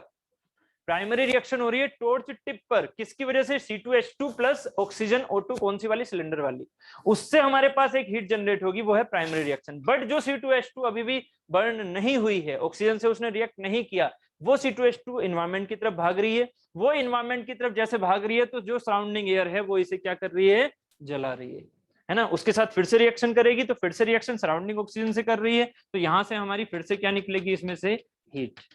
तो यहाँ 2 बार हीट निकलती है, 2 बार हीट बन रही है। एक हीट बन रही है टॉर्च टिप पर, एक हीट बन रही है आपकी थोड़ा सा आगे की साइड में सराउंडिंग। बात क्लियर है, ऐसा नहीं कि यहां पर बन रही है, उसी के पास में, बट हाँ फैली हुई है ना, क्योंकि सराउंडिंग एयर से जब कनेक्ट करेगी वो, तो टाइम लगेगा, इसलिए वो फैलेगा। समझ रहे हो ना, ऑक्सीजन से रिएक्ट करने में टाइम तो लगेगा, सराउंडिंग वाली। एक है हाई प्रेशर जो सिलेंडर से आ रही थी, और एक यहाँ पर है जो सराउंडिंग वाली में टाइम लगेगा ना, टाइम लगेगा तो फ्लेम कैसी होगी, फैलेगी। जबकि यहाँ वाली फ्लेम क्या होगी, यहाँ वाली ये एकदम टॉर्च टिप पर होगी कहानी। नहीं समझ में आ रहा, आ गया, कुछ तो गड़बड़ चल रहा है, क्लियर है सभी को, ठीक है। तो ये वाली जो कहानी है, ये वाली जो कहानी है, इसमें क्या क्या हुआ, इसमें हुआ ये रिएक्शन। मैं रिएक्शन को सीधा यहाँ पर दिखा देता हूँ आपको, ठीक है। 2 reactions takes place, 2 reactions takes place. कौन कौन सी रिएक्शंस, फर्स्ट रिएक्शन में क्या होता है, 35.6% of the total heat is generated at the inner core. Inner core कौन सा वाला मैंने बताया अभी, जो ये टॉर्च टिप थी ना, उसी के यहाँ पर जस्ट, ये वाला क्या कहलाएगा, ये कहलाएगा हमारा इनर कोर, यस और नो, ये कहलाएगा इनर कोर, जहां क्या हो रही है, प्राइमरी रिएक्शन, यस। जबकि इस टॉर्च टिप के आगे की साइड में ऐसे, आगे की साइड में ऐसे, जब ये C2H2 आगे की तरफ गया, तो इसको सराउंडिंग एयर से कनेक्शन आ रहा है ना, सराउंडिंग एयर से, तो ये क्या है, मेरी सेकेंडरी रिएक्शन, है ना। तो ये वाली जो रिएक्शन है, इस पर भी हीट जनरेट हो रही है, ऑब्वियसली ये भी एक्सोथर्मिक रिएक्शन है, इस पर भी हीट जनरेट हो रही है, ये क्या है, हमारी सेकेंडरी रिएक्शन की हीट होगी, ठीक है। तो अब देखना जरा, फर्स्ट जो है, फर्स्ट वाली वो रिएक्शन कहाँ लिखी है, combustion of oxygen acetylene in a welding torch produces a temperature in a 2-stage reaction. In the first stage क्या होगा, C2H2 plus O2, ये O2 कौन सी वाली है, फर्स्ट स्टेज में ये O2 कौन सी वाली है, सिलेंडर वाली। मैं आपको देखो बार बार बोल रहा हूँ कि क्वेश्चन यही आता है, प्राइमरी रिएक्शन में जो ऑक्सीजन यूज की जाती है वो क्या होती है, सिलेंडर की होती है, सिलेंडर की। नहीं तो आपको सिलेंडर की जरूरत ही क्या थी फिर, समझ रहे हो ना, ये सिलेंडर की होती है, जिससे आपकी हीट क्या होती है, बहुत सारी प्रोड्यूस, 36.6%, ठीक है, ये होती है बहुत सारी प्रोड्यूस। इसी का टेम्परेचर क्या होता है, सबसे ज्यादा। अभी ये कहानी समझा रहा हूँ आपको, मैं वेल्डिंग नहीं समझा रहा, वेल्डिंग के लिए जो जरूरत है ना उसकी कहानी समझा रहा हूँ, फिर बताऊंगा वेल्डिंग किससे होती है। जो इसमें दिख रहा है ना वेल्डिंग किससे हो रही है, वो येलो वाले से नहीं होती कभी भी वेल्डिंग, वेल्डिंग होती है इस ग्रीन वाले से, क्योंकि टेम्परेचर इसका ज्यादा है। क्योंकि अगर येलो वाले से ही होनी होती तो फिर तो आपके बर्नर से हो जाती, फिर तो बर्नर से हो जाती। ये इससे होगी जिसमें ऑक्सीजन आपकी सिलेंडर वाली आ रही है, जिसका टेम्परेचर पहुंच रहा है 3200 के आसपास। इसका टेम्परेचर 3200 नहीं पहुंचता, इसका टेम्परेचर पहुंचता है 1200 के आसपास, समझ रहे हो, 1200। और 1200 आपका मेल्टिंग पॉइंट नहीं होता स्टील का, समझ रहे हो ना, बात क्लियर है। 3200 पर एकदम मेल्ट हो जाएगा, अच्छे से मेल्ट हो जाएगा, जल्दी मेल्ट हो जाएगा, है ना। 1200 पर मेल्ट नहीं हो पाएगा, बात क्लियर है? 1200 के आसपास होता है इसका, ठीक है। ठीक, उम्मीद है ये चीज क्लियर है, ठीक है। अगर ये चीज क्लियर है तो अब बताना एक चीज और, this reaction occurs at the tip of the torch. In this second stage combustion CO plus H2 जो यहाँ से बन के आ रहे हैं वो क्या करते हैं, फिर से रिएक्शन, यहाँ का जो CO है ना वो भी रिएक्शन करेगा, CO प्लस O2 का रिएक्शन हुआ तो 2CO2 प्लस हीट बना, प्लस H2 और O2 का रिएक्शन हुआ तो H2O प्लस हीट बना, ठीक है। ये जो चीज है यहाँ पर भी तो हीट आ रही है ना, यहाँ पर भी हीट जनरेट हो रही है, बट ये हीट क्या है, ये आपकी लेस है, ये आपकी जो टेम्परेचर रखेगी ना वो क्या रखेगी, लेस। यहाँ का जो टेम्परेचर होगा वो क्या होगा, कम, लाइक 1200 वाला, ठीक है। Oxygen for secondary reaction is obtained from the atmosphere. तो ये वाली जो ऑक्सीजन है ना, यहाँ पर एक्चुअली हाफ छुटा हुआ है ना, उसमें होगा, इसमें नहीं है ना, यहाँ पर हाफ है 1/2 O2, ठीक है। यहाँ अब एक क्वेश्चन और सुनना, जब आपका प्राइमरी रिएक्शन होता है तो कितना volume of the air ratio होता है ना, मोल टाइप से, कितने मोल लिए जा रहे हैं, 1 सिंगल मोल, C2H2 के सिंगल मोल के हिसाब से सिंगल मोल मतलब एक के हिसाब से हो रहा है एक। यहाँ पर क्या है, यहाँ है 1 प्लस हाफ मतलब 1.5। बात क्लियर है? यहाँ 1 है तो यहाँ 1.5 है, तो 1.5 O2 के हिसाब से जो हमारे मोल का या वॉल्यूम का हिसाब है उसमें हमारे पास क्या हो रहा है, ऑक्सीजन कौन सी वाली, एयर से जो ली जा रही है, एयर में तो ऑक्सीजन है ना, उसका 1.5 पार्ट लिया जा रहा है, मतलब 1.5 टाइम लिया जा रहा है, 1.5 टाइम्स। इसमें क्या है, 1 टाइम है C2H2 के, मतलब जिसको वो जला रहा है, जिसको वो जला रहा है। यहाँ पर क्या है, यहाँ CO है एंड H2 है, जिसको वो जला रहा है। क्लियर है? यहाँ पर क्या है हमारा C2H2 है ना, उस C2H2 का ही तो C वाला पार्ट है जो यहाँ पर आ रहा है, ठीक है। C2H2 का C वाला पार्ट ही तो जो यहाँ पर आ रहा है, और साथ ही H2 वाला पार्ट है जो यहाँ पर आ रहा है। H2 सराउंडिंग वाला नहीं है, H2 किसका है, जो फ्यूल से आया एसिटिलीन का जो पार्ट है उसका H2 है, एसिटिलीन का पार्ट जो है उसी का CO है। मतलब जो ये CO H2 है ना वो एसिटिलीन के ही तो है मॉलिक्यूल्स। क्लियर है ना, ये सराउंडिंग के मॉलिक्यूल्स नहीं है, नहीं तो ऐसा तो जलता ही रहेगा सब कुछ। बात क्लियर है? ठीक है, चलो ये वाली कहानी हो गई यहाँ तक कंप्लीट, ठीक है। अभी कौन की बातें करेंगे, ये वाली कहानी समझ में आई या नहीं? अरे बोल दो भाई, अगर नहीं समझ में आ रहा तो बोल दिया करो यार, ठीक है। अब टाइप ऑफ द फ्लेम की बात करेंगे, टाइप ऑफ द फ्लेम, ठीक है। अभी आपने एक चीज समझी है, अभी आपने एक चीज समझी, कौन सी वाली, अभी आपने ये समझा टॉर्च है ये रही, इस टॉर्च से यहां है टिप, इस टिप पर क्या है, इस टिप पर है हाई टेम्परेचर। क्यों आया? क्योंकि यहाँ प्राइमरी रिएक्शन है जिसमें ऑक्सीजन आपकी सिलेंडर वाली यूज हो रही है, ठीक है। दूसरी है आपकी यहाँ पर ऐसे फ्लेम है ना, ये है आपकी सेकेंडरी। अब सेकेंडरी फ्लेम, अब क्या होता है, ऑब्वियस आपको ये तो समझ में आ रहा है, इनर कोन जो है, जो इनर वाला पार्ट है ये होगा हाई टेम्परेचर पर, ये तो फिक्स है, ये होगा लो टेम्परेचर पर, ये भी फिक्स हो गया अब, ठीक है। क्या होता है, अगर कार्बन ज्यादा आ रहा है, कार्बन मतलब फ्यूल अगर ज्यादा मात्रा में, पहले तो आपको नॉर्मल वाला मात्रा में लेके चलते हैं, लाइक अगर मेरा C2H2 एंड O2 की मात्राएं सेम है, सेम मात्राएं मतलब ये दोनों सेम प्रोपोर्शन में आपने जोड़े है ना, तो क्या बचेगा, ऑक्सीजन बचेगा यहाँ से नहीं, C2H2 बचेगा यहाँ से नहीं, सारे का सारा किस में कन्वर्ट हो गया, CO में, CO एंड H2 में कन्वर्ट हो गया, तो COH2 आपकी सराउंडिंग वाली ऑक्सीजन से मिलके यहाँ पर सेकेंड रिएक्शन कर देंगे। ये सुनो, नहीं समझ में आ रहा, क्या क्या बोला मैंने, C2H2 यहाँ से आ रहा था, ऑक्सीजन से मिला, क्या बनाया, CO बनाया, H2 बनाया, वो COH2 बचा और वो COH2 ऑक्सीजन एटमॉस्फेयर वाली से मिलके क्या कर देता है, सेकेंडरी रिएक्शन दे देता है। यस और नो, इतना क्लियर है? अगर C2H2 एंड O2 दोनों का सेम पार्ट आ रहा है, सेम पार्ट मतलब 1-1 करके, तो उससे क्या होता है, उससे आता है हमारा न्यूट्रल फ्लेम। इसे हम क्या बोलते हैं, न्यूट्रल फ्लेम। इफ आपने नोब खोल दी किसकी ज्यादा, C2H2 की, आपने नोब खोल दी C2H2 की ज्यादा, पानी देना खत्म हो गया, C2H2 की आपने नोब क्या है, ज्यादा खोल दी, इसका मतलब क्या हुआ, C2H2 को आपने ज्यादा क्वांटिटी में भेजा। अगर C2H2 यहाँ ज्यादा क्वांटिटी में आ रहा है तो ऑक्सीजन तो उतनी ही क्वांटिटी में है जो उसको एक मोल को इसके C2H2 को गर्म मतलब रिएक्ट कराएगी, जलाएगी। तो अब ये जो C2H2 ज्यादा मात्रा में आ रहा है, मान लीजिए 2 C2H2 आ गए, जबकि आपको पता है एक O2 एक C2H2 को कंप्लीटली वन कर पा रहा है न्यूट्रल में, तो ये वाला एक C2H2 तो बच गया ना। इसका मतलब क्या हुआ, इसे हम बोलते हैं कि जिसमें हमारा फ्यूल ज्यादा रह जाए उसे हम बोलते हैं कार्बोराइजिंग फ्लेम। जिसमें हमारा फ्यूल ज्यादा रह जाए वो क्या कहलाती है, कार्बोराइजिंग फ्लेम। अनबर्न्ट फ्यूल हमारा चला जाएगा ना, ऑक्सीजन जो सराउंडिंग वाली है वो करेगी तो उसे गर्म तो करेगी, बट क्या करेगी, कंप्लीटली नहीं, है ना। तो अनबर्न्ट कार्बन हमारा बाहर निकल जाएगा, ठीक है। बट अगर हमारे इसे क्या बोलते हैं, कार्बोराइजिंग फ्लेम, जिसमें हमारे पास C2H2 की मात्रा क्या हो गई, ज्यादा, ठीक है। इसमें क्या है, C2H2 एंड O2 दोनों ही सेम प्रोपोर्शन में। इसमें क्या है, C2H2 ज्यादा कार्बोराइजिंग में। ये क्या होती है, कार्बोराइजिंग। ये सारी आगे लिख रखी है मैंने, है ना, वो कोई टेंशन नहीं है, कार्बोराइजिंग में। इसके बाद एक आएगी आपकी ऑक्सीडाइजिंग फ्लेम। क्या होती है, जिसमें सप्लाई वाला ऑक्सीजन क्या हो, C2H2 से सप्लाई वाला ऑक्सीजन ज्यादा हो, O2 की मात्रा ज्यादा हो, तो C2H2 तो पूरा बर्न हो जाएगा, बट O2 जो एक्स्ट्रा आ रही है हाई प्रेशर के साथ में, वो CO से ज्यादा रिएक्ट कर जाएगी। समझ में आ रहा है। जो CO एंड H2 निकला है ना, CO एंड H2, उससे अगर मैं ऑक्सीजन यहाँ ज्यादा दे दूं तो इस ऑक्सीजन ने जो आई थी उसने C2H2 को रिएक्ट करा के क्या बना दिया, CO प्लस H2। ये सराउंडिंग एटमॉस्फेयर के O2 से रिएक्ट करेगा ना न्यूट्रल में, जबकि ऑक्सीडाइजिंग में किससे रिएक्ट कर जाएगा, जो O2 एक्स्ट्रा बचा है ना, उससे फिर से रिएक्ट कर जाएगा, तो हाई टेम्परेचर इसका और हो जाएगा, है ना। इसीलिए ऑक्सीडाइजिंग जो होती है उसका टेम्परेचर और ज्यादा हो जाता है, क्योंकि उसमें एटमॉस्फेयर वाली एयर से CO एंड H2 रिएक्ट नहीं कर रहे, वो किससे कर रहे हैं, जो एक्स्ट्रा O2 बच रही है ना, हाई प्रेशर वाली जो सिलेंडर से आई थी, वो उसी से रिएक्ट कर जाएंगे। इसीलिए ऑक्सीडाइजिंग फ्लेम का टेम्परेचर सबसे ज्यादा होता है। समझ में आया या नहीं मैंने क्या बोला, ठीक है, क्लियर है ना, ठीक।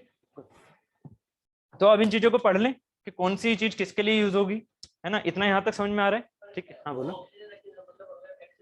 हाँ नहीं नहीं, यही तो मैंने आपसे बोला। आपने देखो, आप ये आशीष जी थोड़ा सा गड़बड़ कर गए, सुनो।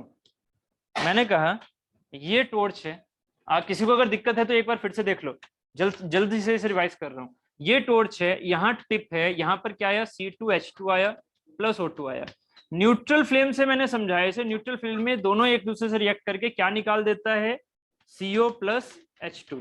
यहाँ पर ये कंप्लीटली कन्वर्ट हो गया ना, तो इसका टेम्परेचर हो गया अराउंड 3200 के आसपास। CO प्लस H2 कहां से आया, सराउंडिंग का नहीं है ये इस C2H2 का है। इस CO प्लस H2 से, थैंक यू, इस CO प्लस H2 से कौन सी वाली रिएक्ट करेगा, अब जो सराउंडिंग का ऑक्सीजन है।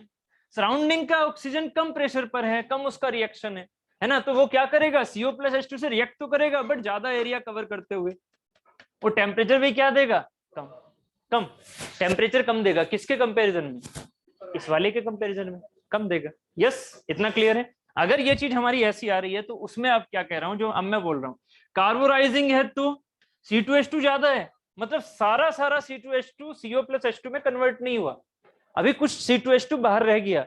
वो बाहर आया, किससे रिएक्ट किया, O2 से, क्योंकि C2H2 की एफिनिटी मतलब रिएक्शन करने की कैपेसिटी किससे ज्यादा है, CO प्लस H2 से।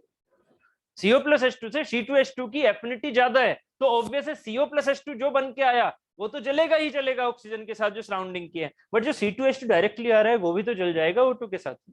तो इसका भी टेम्परेचर, कार्बोराइजिंग का भी टेम्परेचर क्या है, एक तरह से है तो ज्यादा कार्बोराइजिंग का, बट न्यूट्रल से कम, ज्यादा रहेगा, ज्यादा मतलब टेम्परेचर तो हाई रहेगा, बट किससे, यहाँ का इनर का न्यूट्रल से कम, बट सराउंडिंग का न्यूट्रल से ज्यादा।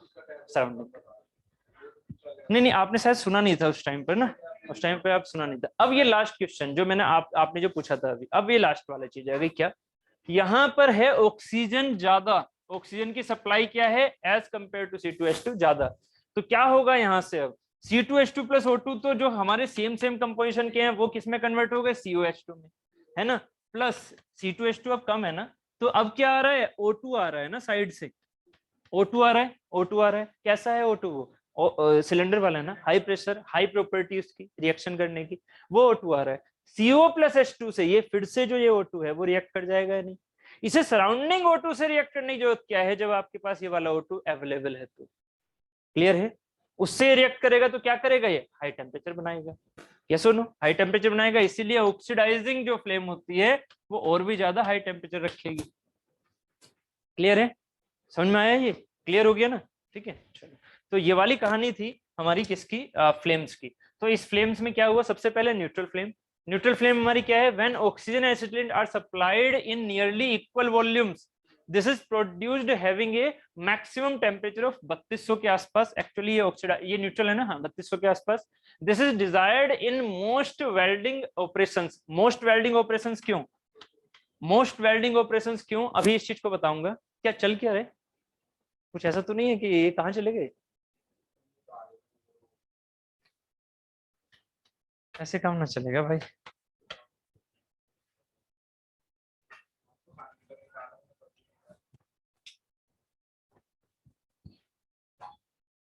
स्टार्ट करें।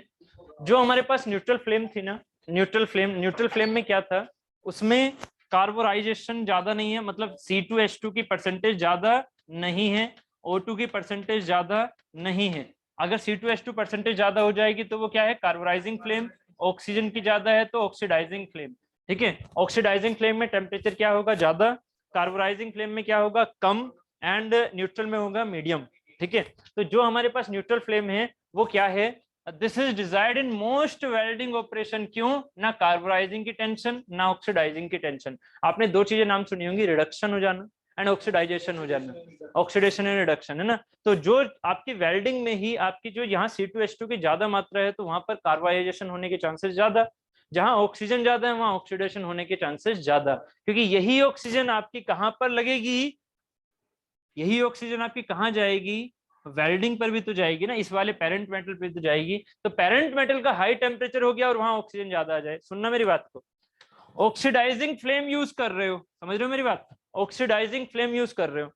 वेल्डिंग वेल्डिंग इसकी करनी है ना। मान लीजिए एल्यूमिनियम है, एग्जाम्पल के तौर पर ये एल्यूमिनियम है, आपको इसकी वेल्डिंग करनी है, आपने ऑक्सीडाइजिंग फ्लेम यूज की, कौन सी वाली, ऑक्सीडाइजिंग। ऑक्सीडाइजिंग फ्लेम यूज की है, तुरंत ही किसमें कन्वर्ट हो जाएगा, Al2O3 में। क्यों, क्योंकि ऑक्सीडाइजिंग में O2 ज्यादा, हाई टेम्परेचर हो रखा है, हाई टेम्परेचर हो रखा है, ऑक्सीजन ज्यादा है, तो तुरंत कौन सी वाली ऑक्सीजन, जो सिलेंडर से आ रही है ना, तो वो तुरंत इस एल्यूमिनियम से ऑक्सीडाइज बना लेगी, मतलब ऑक्सीडेशन कर लेगी। एल्यूमिनियम का ऑक्सीडाइजेशन बहुत जल्दी हो जाता है। ठीक है, तो Al2O3 तुरंत बनेगा, है ना, तो एल्यूमिनियम ऑक्साइड बन जाएगी तुरंत। ठीक है, वेल्डिंग करने के लिए आपकी एल्यूमिनियम ऑक्साइड का बनना जरूरी है नहीं। वेल्डिंग के केस में Al2O3 अगर बन गया, इसका मेल्टिंग पॉइंट क्या होता है, बहुत ज्यादा, 2900 के आसपास, 2900-2700 के आसपास। तो ये थोड़ा सा आपको दिक्कत करेगा। ठीक है, मेल्टिंग पॉइंट अगर थोड़ा कम है तो चीजें इजीली होंगी, मेल्टिंग पॉइंट अगर इतने ज्यादा पहुंच जाए फिर वो थोड़ा दिक्कत करेगा। ठीक है, तो ये जो ऑक्सीडाइजिंग मटेरियल होते हैं ना, जो जल्दी ऑक्सीडाइज हो जाते हैं, उनकी ऑक्सीडाइजिंग फ्लेम से जो आपकी गैस वेल्डिंग है वो नहीं की जाती। एकदम क्लियर हो रहा है थोड़ा थोड़ा। ठीक है, अब जरा समझना कि जो हमारे पास ये है क्या बोलते हैं, neutral flame. Neutral flame generally सबके ऊपर यूज हो सकती है, हाँ हो सकती है। ठीक है, कि इसमें तो टेंशन नहीं है ना C2H2 वाली टेंशन कि वो रिडक्शन कर लेगी C2H2 से रिएक्ट करके, ना ही वो टेंशन कि उसमें ऑक्सीडाइजेशन हो जाएगा। तो न्यूट्रल फ्लेम हमारी एक तरह से क्या है, बेस्ट है, used for most welding applications for many metals. अब देखो यूकेपीएससी में कौन सा क्वेश्चन आएगा, ये वाला, ये किसके लिए यूज होती है, ये मटेरियल्स आप थोड़े थोड़े याद रखना। तो जिसमें ऑक्सीडाइजेशन हो रहा है वो किसमें यूज होगी, वो न्यूट्रल में यूज होगी। जिससे कि हमारे पास एल्यूमिनियम में ऑक्सीडाइजेशन ना हो तो एल्यूमिनियम भी किससे होगा, न्यूट्रल से। कास्ट आयरन भी किससे, न्यूट्रल से। माइल्ड स्टील भी किससे, न्यूट्रल से, है ना। जिनमें आपके चांसेस है ऑक्सीडाइजेशन होने के, Fe2O3 बन जाती है ना तुरंत आयरन के साथ में, तो कोशिश हमें ये रखनी होती है कि ये सबके सब न्यूट्रल फ्लेम से हम यूज करें। ठीक है, बट न्यूट्रल फ्लेम में एक छोटी सी ड्रॉबैक है ऑक्सीडाइजिंग के सेंस में, इसका टेम्परेचर क्या होता है, थोड़ा कम होता है, ऑक्सीडाइजिंग का क्या होता है, ज्यादा होता है।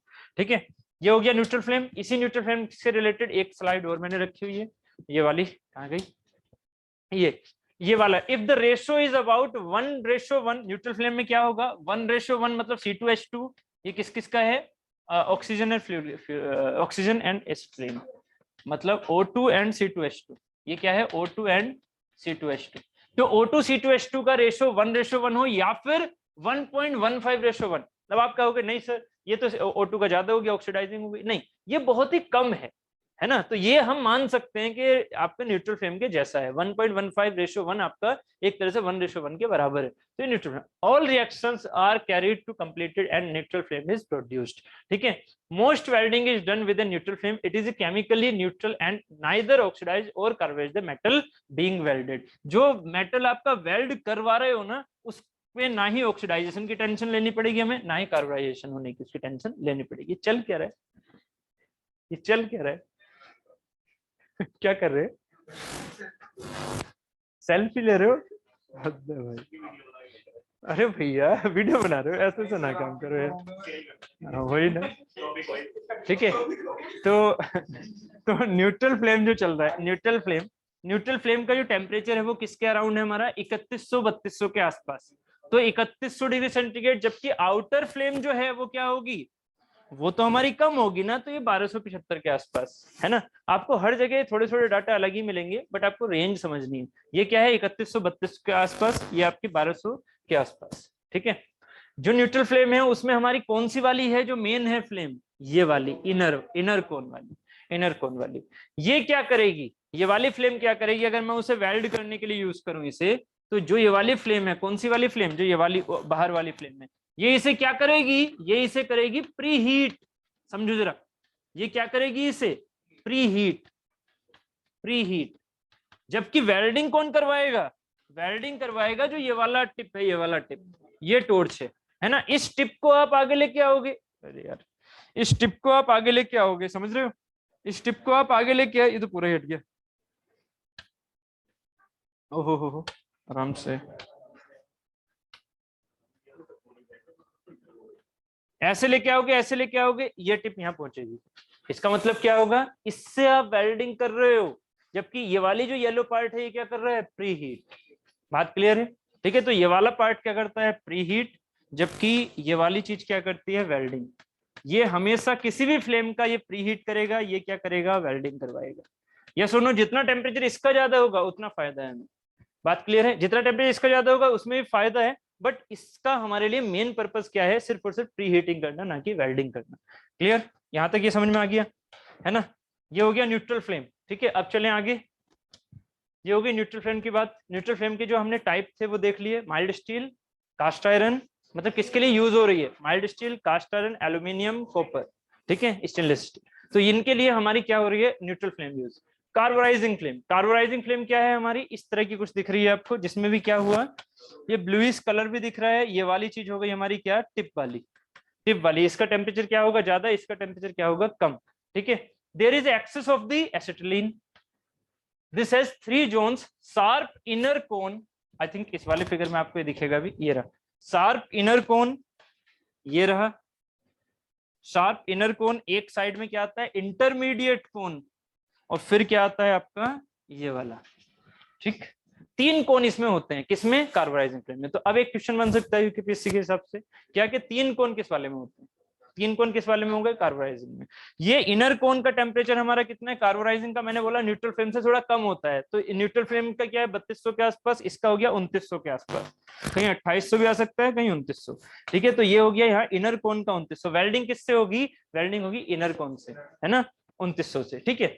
इसके बाद ये वाली चीज ना यहाँ पर लेते हैं, इंटरमीडिएट व्हाइटिश कोन, ये थोड़े थोड़े ना कलर भी याद रखना, इंटरमीडिएट व्हाइटिश कोन, ठीक है, bluish outer cone, inner cone, intermediate whitish cone and bluish outer cone. तो आप ना इस वाली चीज में ऐसे कर सकते हैं, ये वाली चीज ऐसे हो गई, ये वाला यहाँ पर क्या हो गया, व्हाइटिश, देखो ये आपको शायद थोड़ा दिख भी रहा हो, ये वाला क्या हो गया, व्हाइटिश कोन, एंड ये वाला हो गया आपका ये वाला आउटर कोन, ठीक है, जबकि ये इनर कोन है, इनर कोन, क्लियर है।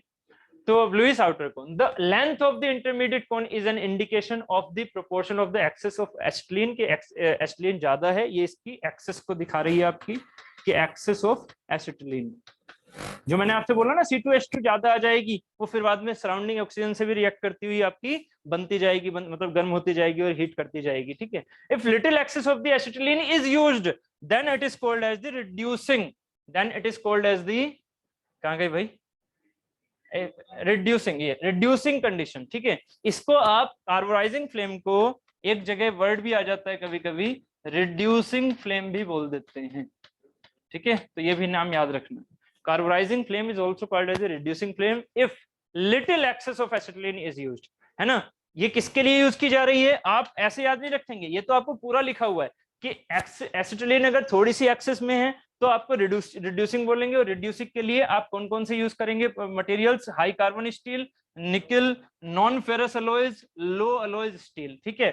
If more excess of the acetylene is used then it is called as the carburising, ठीक है, carburising condition, and it is used for the low carbon steel for carburising heat treatment purposes, ठीक है। तो आपको क्या करना है, आपको ये जितने भी मटेरियल हैं जो इसके अंदर आते हैं वो याद रखने हैं, high carbon steel, nickel, non ferrous alloys, लो अलॉय स्टील, ठीक है, ये आपको याद रखना है, ठीक है।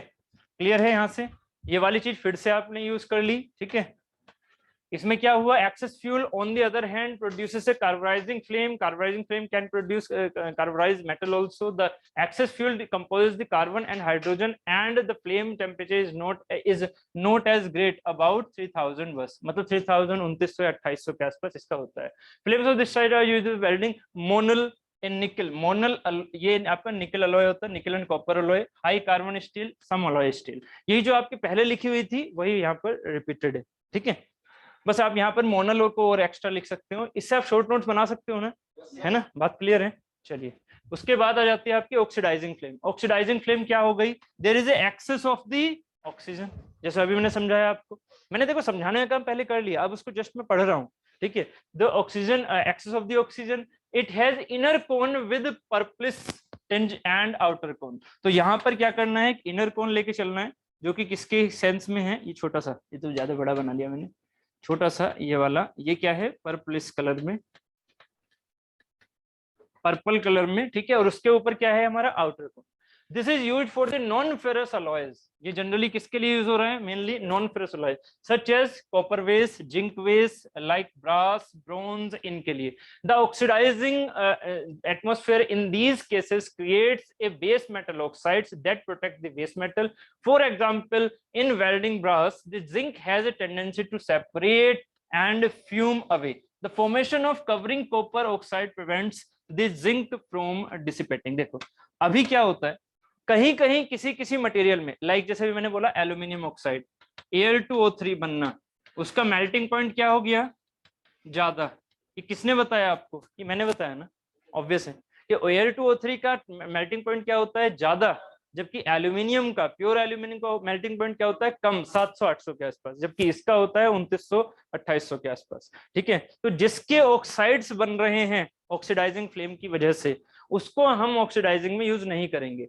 बट जिसके ऑक्साइड्स क्या हो, जिसके ऑक्साइड्स एज ए कवरिंग हमें प्रोवाइड कर सके, कवरिंग किसके ऊपर, कवरिंग जो हमारे अदर ऑक्साइड और अदर रिएक्शन हो रही है ना, जो एनवायरमेंट से अदर रिएक्शन हो रही है हाई टेम्परेचर पर, लाइक हमारी ब्रास की हाई टेम्परेचर पर रिएक्शन हो जाए, ब्रास की हाई टेम्परेचर अगर आपने ले लिया तो उसकी रिएक्शन हो जाए, तो उस रिएक्शन, क्या सराउंडिंग में तो सारी गैसेस है ना, सराउंडिंग में सारी गैसेस है, हाई टेम्परेचर ब्रास रिएक्ट कर जाएगा, तो उसके रिएक्शन को बचाने के लिए आपको क्या चाहिए, एक कवरिंग चाहिए, एक कवरिंग। तो किसकी कवरिंग हो गई, वो ऑक्साइड लेयर की, किसके साथ, ब्रास के साथ, ऑक्साइड लेयर की कवरिंग करा दी, ठीक है। बात समझ में आ रही है, ये ऑक्साइड लेयर की फायदे वाली चीजें है, जहां पर उनके ऑक्साइड्स क्या हैं, हाई मेल्टिंग पॉइंट नहीं रखते हैं।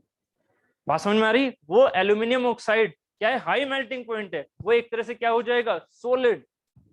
समझ रहे हो मेरी बात को, हाई मेल्टिंग पॉइंट क्या हो जाएगा, सॉलिड, जबकि लो मेल्टिंग पॉइंट के अगर ऑक्साइड्स है तो वो क्या बनाएंगे, एक कवर। यस और नो, ऑक्साइड्स बना दिए ना उसके मटेरियल ने, उसने कनेक्शन किससे किया, सीधा ऑक्साइड से, लो मेल्टिंग पॉइंट का था वो, ठीक है, कवर कर लिया। बट अगर वो सराउंडिंग की किसी और गैस से रिएक्ट करके और एक सॉलिड वाला पार्ट बना ले तो फिर तो दिक्कत हो जाएगी। तो जो मटेरियल हमारे ऑक्साइड्स जिसके लो टेम्परेचर के होते हैं, वहां ऑक्साइड्स को आप यूज कर सकते हो, बट जिनके ऑक्साइड्स बनने के बाद उनका मेल्टिंग पॉइंट हो जाता है ज्यादा, वो आप यूज नहीं कर सकते इसके लिए। बात एकदम क्लियर हो रही है ना, नहीं समझ में आया? हाँ। ये चीजें हायर मेल्टिंग पॉइंट वालों के लिए यूज करेंगे, नहीं। हायर मेल्टिंग पॉइंट, देखो एक चीज हो गई हमारे पास सिंपली एल्यूमिनियम, है ना, एल्यूमिनियम का मेल्टिंग पॉइंट क्या है, लो। आपने सीधा इसके लिए यूज कर लिया है ऑक्सीडाइजिंग को, ऑक्सीडाइजिंग को सीधा इसके लिए यूज कर लिया। बट प्रॉब्लम क्या है, आपको सिर्फ इससे नहीं देखना है, आपको देखना है इसका जो ऑक्साइड्स है उसका मेल्टिंग पॉइंट क्या है। अगर उसका मेल्टिंग पॉइंट लो है ना, और ये एल्यूमिनियम किसी और चीज से रिएक्ट करके हाई टेम्परेचर पर सॉलिडिफाई हो जाता है, तो आपको यहाँ ऑक्साइड्स यूज करना पड़ेगा, ऑक्सीडाइजिंग फ्लेम। क्यों? क्योंकि ऑक्सीडाइजिंग जो हो गया Al2O3, अगर उसका टेम्परेचर कम है तो वो क्या कर देगा, वो एक कवर की तरह काम करेगा मेल्टेड स्टेट में। यस, ठीक है। बट अगर ये Al2O3 का टेम्परेचर बहुत ज्यादा है ना, ऑक्साइड तो बन गया, वो Al2O3 तुरंत रिएक्ट किया, एल और ऑक्सीजन जो एक्स्ट्रा रही थी उसने तुरंत रिएक्ट किया, क्या बन गया वो ऑक्साइड, बट उसका मेल्टिंग पॉइंट क्या है, बहुत ज्यादा है ना। तो इसका मतलब क्या हुआ, तो सोलिडिफाई हो गया ऊपर ही ऊपर, है ना। इसने कवर नहीं दिया, इसने सोलिडिफाई कर दिया। सोलिडिफाई कर दिया तो वेल्डिंग तो हमें सोलिडिफाई नहीं चाहिए ना, वेल्डिंग तो हमें लिक्विड स्टेट में चाहिए। बात क्लियर है ना। इसीलिए ये वाली चीजें होती हैं प्रॉपर्टी के ऊपर डिपेंड, कि एयर जब ऑक्साइड्स फ्लेम आपकी यहाँ पर आएगी तो Al2O3 का जो मेल्टिंग पॉइंट होता है वो बहुत ज्यादा हो जाता है। इस वजह से ये चीज क्या हो जाएगी, हमारे लिए यूजफुल नहीं है ऑक्सीडाइजिंग में। जबकि ब्रास वगैरह में क्या होगा, वो जो ऑक्सीडाइजिंग हमारे पास आया ना, जैसे कॉपर के साथ में इसका रिएक्शन आया, कुछ ये ऑक्सीडाइज हुआ, कॉपर कौन सा वाला, ब्रास के अंदर वाला, ठीक है। मतलब जो ये ब्रास के इंग्रेडिएंट है ना, उनसे जब ऑक्साइड्स रिएक्ट कर रहा है ना, तो एक लेयर बना रहा है, कौन सी वाली लेयर, मोल्टेड स्टेट वाली लेयर, ठीक है, क्योंकि वो मेल्टेड है, उसके ऑक्साइड्स क्या हैं, नॉर्मल टेम्परेचर पर मेल्टेड हैं। क्लियर है, वो अदर मटेरियल से रिएक्शन नहीं करवाने देंगे, अदर गैसेस से रिएक्शन नहीं करवाने देंगे। तो एक तरह की क्या करेंगे, प्रोटेक्टिव लेयर बनाएंगे, प्रोटेक्टिव लेयर।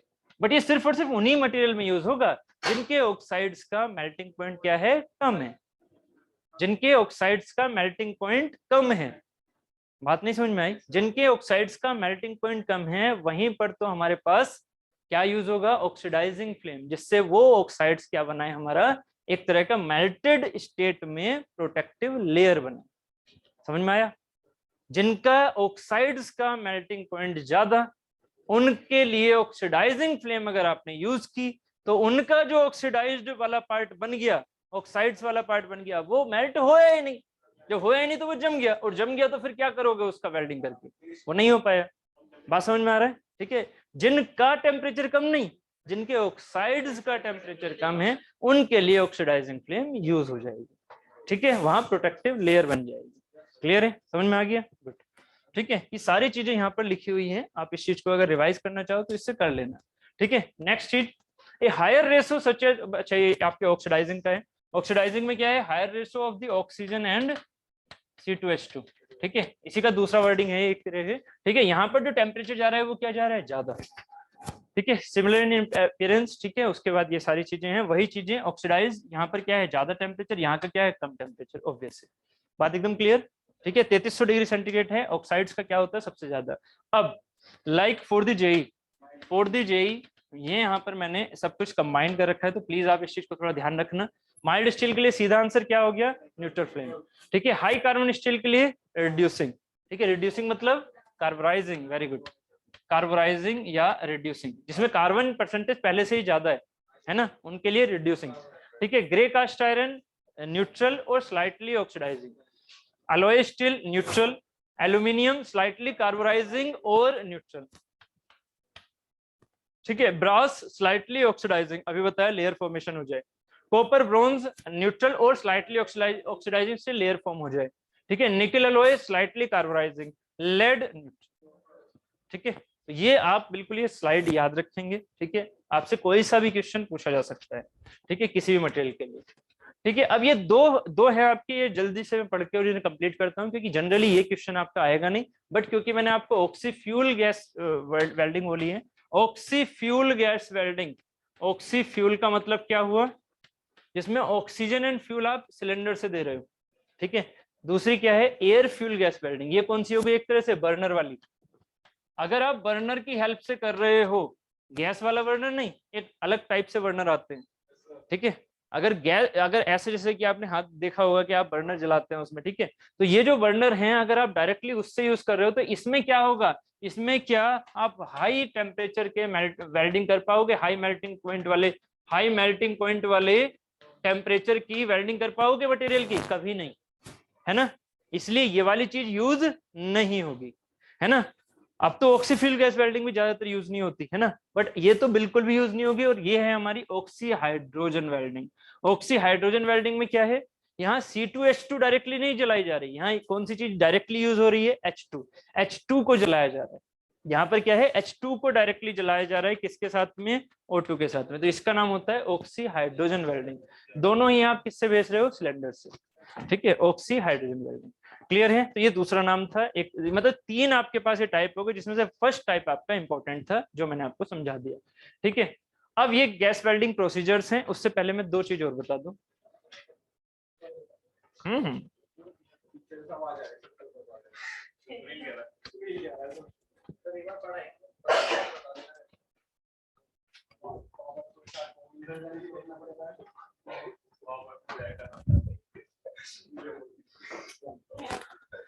ऐसे कितना टाइम हो गया रे?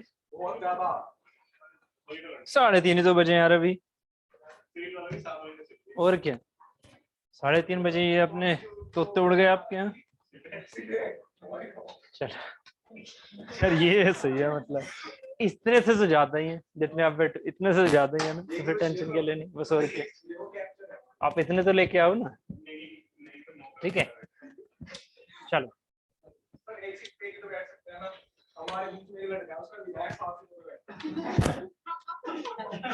चलो तो हाँ देखो, मैं बात कर रहा था, हाँ यहाँ पर इसकी ये ना लेफ्टवर्ड एडवांटेज, देखो भाई ये जो आपके पास सिलेंडर था ना, कौन सा वाला, मैरून कलर वाला, किसका, एसिटिलीन वाला। उस एसिटिलीन में आप क्या चीज रखते हो, डायरेक्टली एसिटिलीन रखते हो, C2H2 रखते हो, नहीं। C2H2 किसके फॉर्म में रखी जाती है, वहां एसीटोन के, याद रखना एसीटोन के। यहाँ जो इस सिलेंडर में C2H2 रखी जाती है वो रखी जाती है एसीटोन की फॉर्म में। एसीटोन क्या होता है हमारा, लिक्विड फॉर्म, एसीटोन की फॉर्म में, और ये क्या होता है, लिक्विड फॉर्म। याद रखना इस चीज को। जब हम इस चीज को यहाँ से वाल्व से ऑपरेट करते हैं तो एसीटोन किस में कन्वर्ट हो जाता है, एसिटिलीन में, और एसिटिलीन में कन्वर्ट होके वो उस पाइप से होके निकलता है। ऐसा क्यों करते हैं, क्योंकि एसिटिलीन क्या होती है, एसिटिलीन क्या होती है, बहुत ही फ्लेमेबल होती है। फ्लेमेबल मतलब जल्दी से रिएक्ट कर जाती है और आग लगा देती है ना। अगर मैं इसे गैस फॉर्म में रखूंगा तो यहाँ का प्रेशर होगा बहुत ज्यादा। अगर मैं गैस फॉर्म में इस सिलेंडर के अंदर रखूंगा उतनी ही क्वांटिटी को, तो यहाँ का प्रेशर क्या होगा, बहुत ही ज्यादा। और अगर प्रेशर ज्यादा हुआ और क्या चांसेस क्या होंगे इस सिलेंडर के एक्सप्लोड हो जाने के, क्या हो जाएगा ये एक्सप्लोड। और जैसे ही एक्सप्लोड हुआ C2H2 क्या कर जाएगी, एयर से जरा सी चिंगारी मिल गई चाहिए उसे, एयर में जो मिक्स हो गई C2H2 और जरा सी चिंगारी दे दो उसे, वहां तुरंत आग लग जाएगी। तो ये क्या हो जाएगा, एक्सप्लोजन हो जाएगा उसका। इसीलिए एसीटोन में कन्वर्ट करके उतनी मात्रा को C2H2 की किसमें कन्वर्ट करके, लिक्विड फॉर्म में कन्वर्ट करके आप छोटे सिलेंडर में ही भर देते हो। नहीं समझ में आया मैं क्या बोल गया, क्लियर है ना। C2H2 को अगर गैस फॉर्म में रखोगे उतनी ही मात्रा को इतने छोटे सिलेंडर में अगर कवर करोगे तो ये क्या हो जाएगा, प्रेशर ज्यादा होने की वजह से एक्सप्लोड हो जाएगा, है ना। तो इसीलिए आप इसे लिक्विड फॉर्म में रखते हो, इतनी ही छोटे से में पूरी मात्रा उसकी एसिटिलीन की, है ना। तो यहां अगर रखोगे तो एसीटोन में रखोगे तो प्रेशर क्या होगा, कम प्रोड्यूस होगा और ये आपका फूटेगा नहीं। क्लियर है, बात समझ में आ रही है। ये कम कम प्रेशर रहेगा तो फूटेगा नहीं, ठीक है। तो ये वाली जो चीज होती है इसका प्रेशर होता है अराउंड 1.75 या 1.5 मेगापास्कल। इतना कम नहीं है ये फिर भी, है ना, काफी प्रेशर है, ठीक है। बट इसमें ये चांस है कि हमारे पास अगर इतनी ही मात्रा को मैं रखूंगा एक गैसियस फॉर्म में तो पक्का फूट जाएगा। उसका प्रेशर क्या होगा, इससे कई गुना ज्यादा, ठीक है, इतनी ही मात्रा का। समझ में आ रहा है मैं क्या बोल रहा हूँ, नहीं गड़बड़ हो रहा है, क्या क्या बोल दिया, क्लियर है। अरे यार मतलब क्या बिल्कुल माइंड में जा नहीं रहा क्या अब चीजें, नहीं जी हो गया। ये लिक्विड फॉर्म है, एसीटोन क्या है, लिक्विड फॉर्म है, ठीक है, ये लिक्विड फॉर्म है, ठीक। चलो तो ठीक है, ऑक्सीजन क्या है ऑक्सीजन भाई, ऑक्सीजन क्या है, ऑक्सीजन, ऑक्सीजन की जो आपका ऑक्सीजन इसमें है ना, ऑक्सीजन तो चाहे फट भी जाए उसकी क्या रिएक्शन होगी, मतलब ही नहीं है, उसकी टेंशन ही खत्म है उसमें। तो इसमें क्या होता है कि इसमें उसे गैसेस फॉर्म में रखेंगे ऑक्सीजन को, और गैसेस फॉर्म में उसका जो प्रेशर होता है वो कितना बैठ जाएगा उसी सिलेंडर के हिसाब से। दोनों का देखो साइज बराबर है, दोनों साइज बराबर है, जबकि एक में क्या भरा हुआ है, लिक्विड फॉर्म, एक में गैस फॉर्म। तो ऑब्वियस है गैस फॉर्म में क्या होगा, प्रेशर ज्यादा, तो ऑक्सीजन सिलेंडर का प्रेशर क्या होता है, ज्यादा, उसका अराउंड होता है 18.2, जबकि इसका होता है 1.75 के आसपास। बात क्लियर है, दोनों के साइज तो सेम ही थे ना। इसमें एसिटिलीन बहुत ज्यादा मात्रा में रख रखी है आपने, बट किसकी फॉर्म में, लिक्विड फॉर्म में, जबकि इसमें ऑक्सीजन है और वो कितनी में है, 18.2, मतलब इसके आसपास का प्रेशर दे रही है, ठीक है। हाँ वो उसकी गैसेस फॉर्म में है, इसीलिए तो प्रेशर ज्यादा लगा रही है, इसीलिए वो प्रेशर ज्यादा लगा रही है, ठीक है। ठीक है चलो, उसके बाद ये वाली चीजें हो गई, मैंने यहाँ पर ये लिखी हुई भी है, बाकी मैंने सब समझा भी दिया है आपको। ठीक है, हाँ एक चीज और है, at the time of acetylene release if acetone comes with the acetylene, मैंने आपसे बोला ना कि यहाँ से हम वॉल्व की रेस्पेक्ट में प्रेशर की हेल्प से हम एसीटोन को एसिटिलीन में कन्वर्ट करवाते हुए लेके जाते हैं। अगर यहाँ पर एसीटोन के पार्टिकल भी यहाँ पर लिक्विड स्टेट में ही चले गए, आगे के साथ उसके साथ साथ चले गए मान लीजिए, तो यहाँ पर जो फ्लेम की जो कलर होगा ना वो पर्पल कलर निकल के आता है। पर्पल, अगर एसीटोन मिक्स है ना आपकी फ्लेम में, है ना, तो कैसा कलर हो जाएगा उसका? पर्पल, याद रखना इस चीज को, पर्पल कलर हो जाएगा। ठीक है, अनदर ऑप्शन क्या होता है एसिटिलीन का? एसिटिलीन जनरेटर, बस ये मैंने लिख दिया नाम यहाँ पर, और कुछ नहीं करना इस चीज का, कि एसिटिलीन को आप एसीटोन में कन्वर्ट ना करके आप एसिटिलीन को एसिटिलीन जनरेटर में बना सकते हो। ठीक है, बट ये चीज आपके यहाँ बहुत ही रेयर है आनी, मैंने आपको एसीटोन वाली चीज बताई जो कि एसीटोन वाला क्वेश्चन आता है। ठीक है, कि एसीटोन की फॉर्म में एसिटिलीन को रखा जाता है सिलेंडर के अंदर। ठीक है, हाँ बोलो क्या करता है? हाँ हाँ, नहीं वो इतना मैंने ध्यान नहीं दिया कभी, एक्चुअली मैंने कभी वेल्डिंग को, एक्चुअली देखो मैं आपको रियल बता दूं, मैंने कभी वेल्डिंग को वैसे नहीं देखा है। ठीक है, रियल वाला, ठीक है, रियल वाला वेल्डिंग को नहीं देखा। हाँ अपने उसमें देखा है, किसमें? अरे अपनी लैब में, लैब में देखा है, लैब में देखा है, बट उसमें नहीं देखा जैसे आप ये वाली चीज करते हैं। हाँ लैब में तो सिलेंडर रखे रहते हैं, लैब में सिलेंडर रखे रहते हैं, और वो आर्क वेल्डिंग का पूरा एपरेटस रखा रहता है, आर्क वेल्डिंग का पूरा सेटअप रखा रहता है। ठीक है।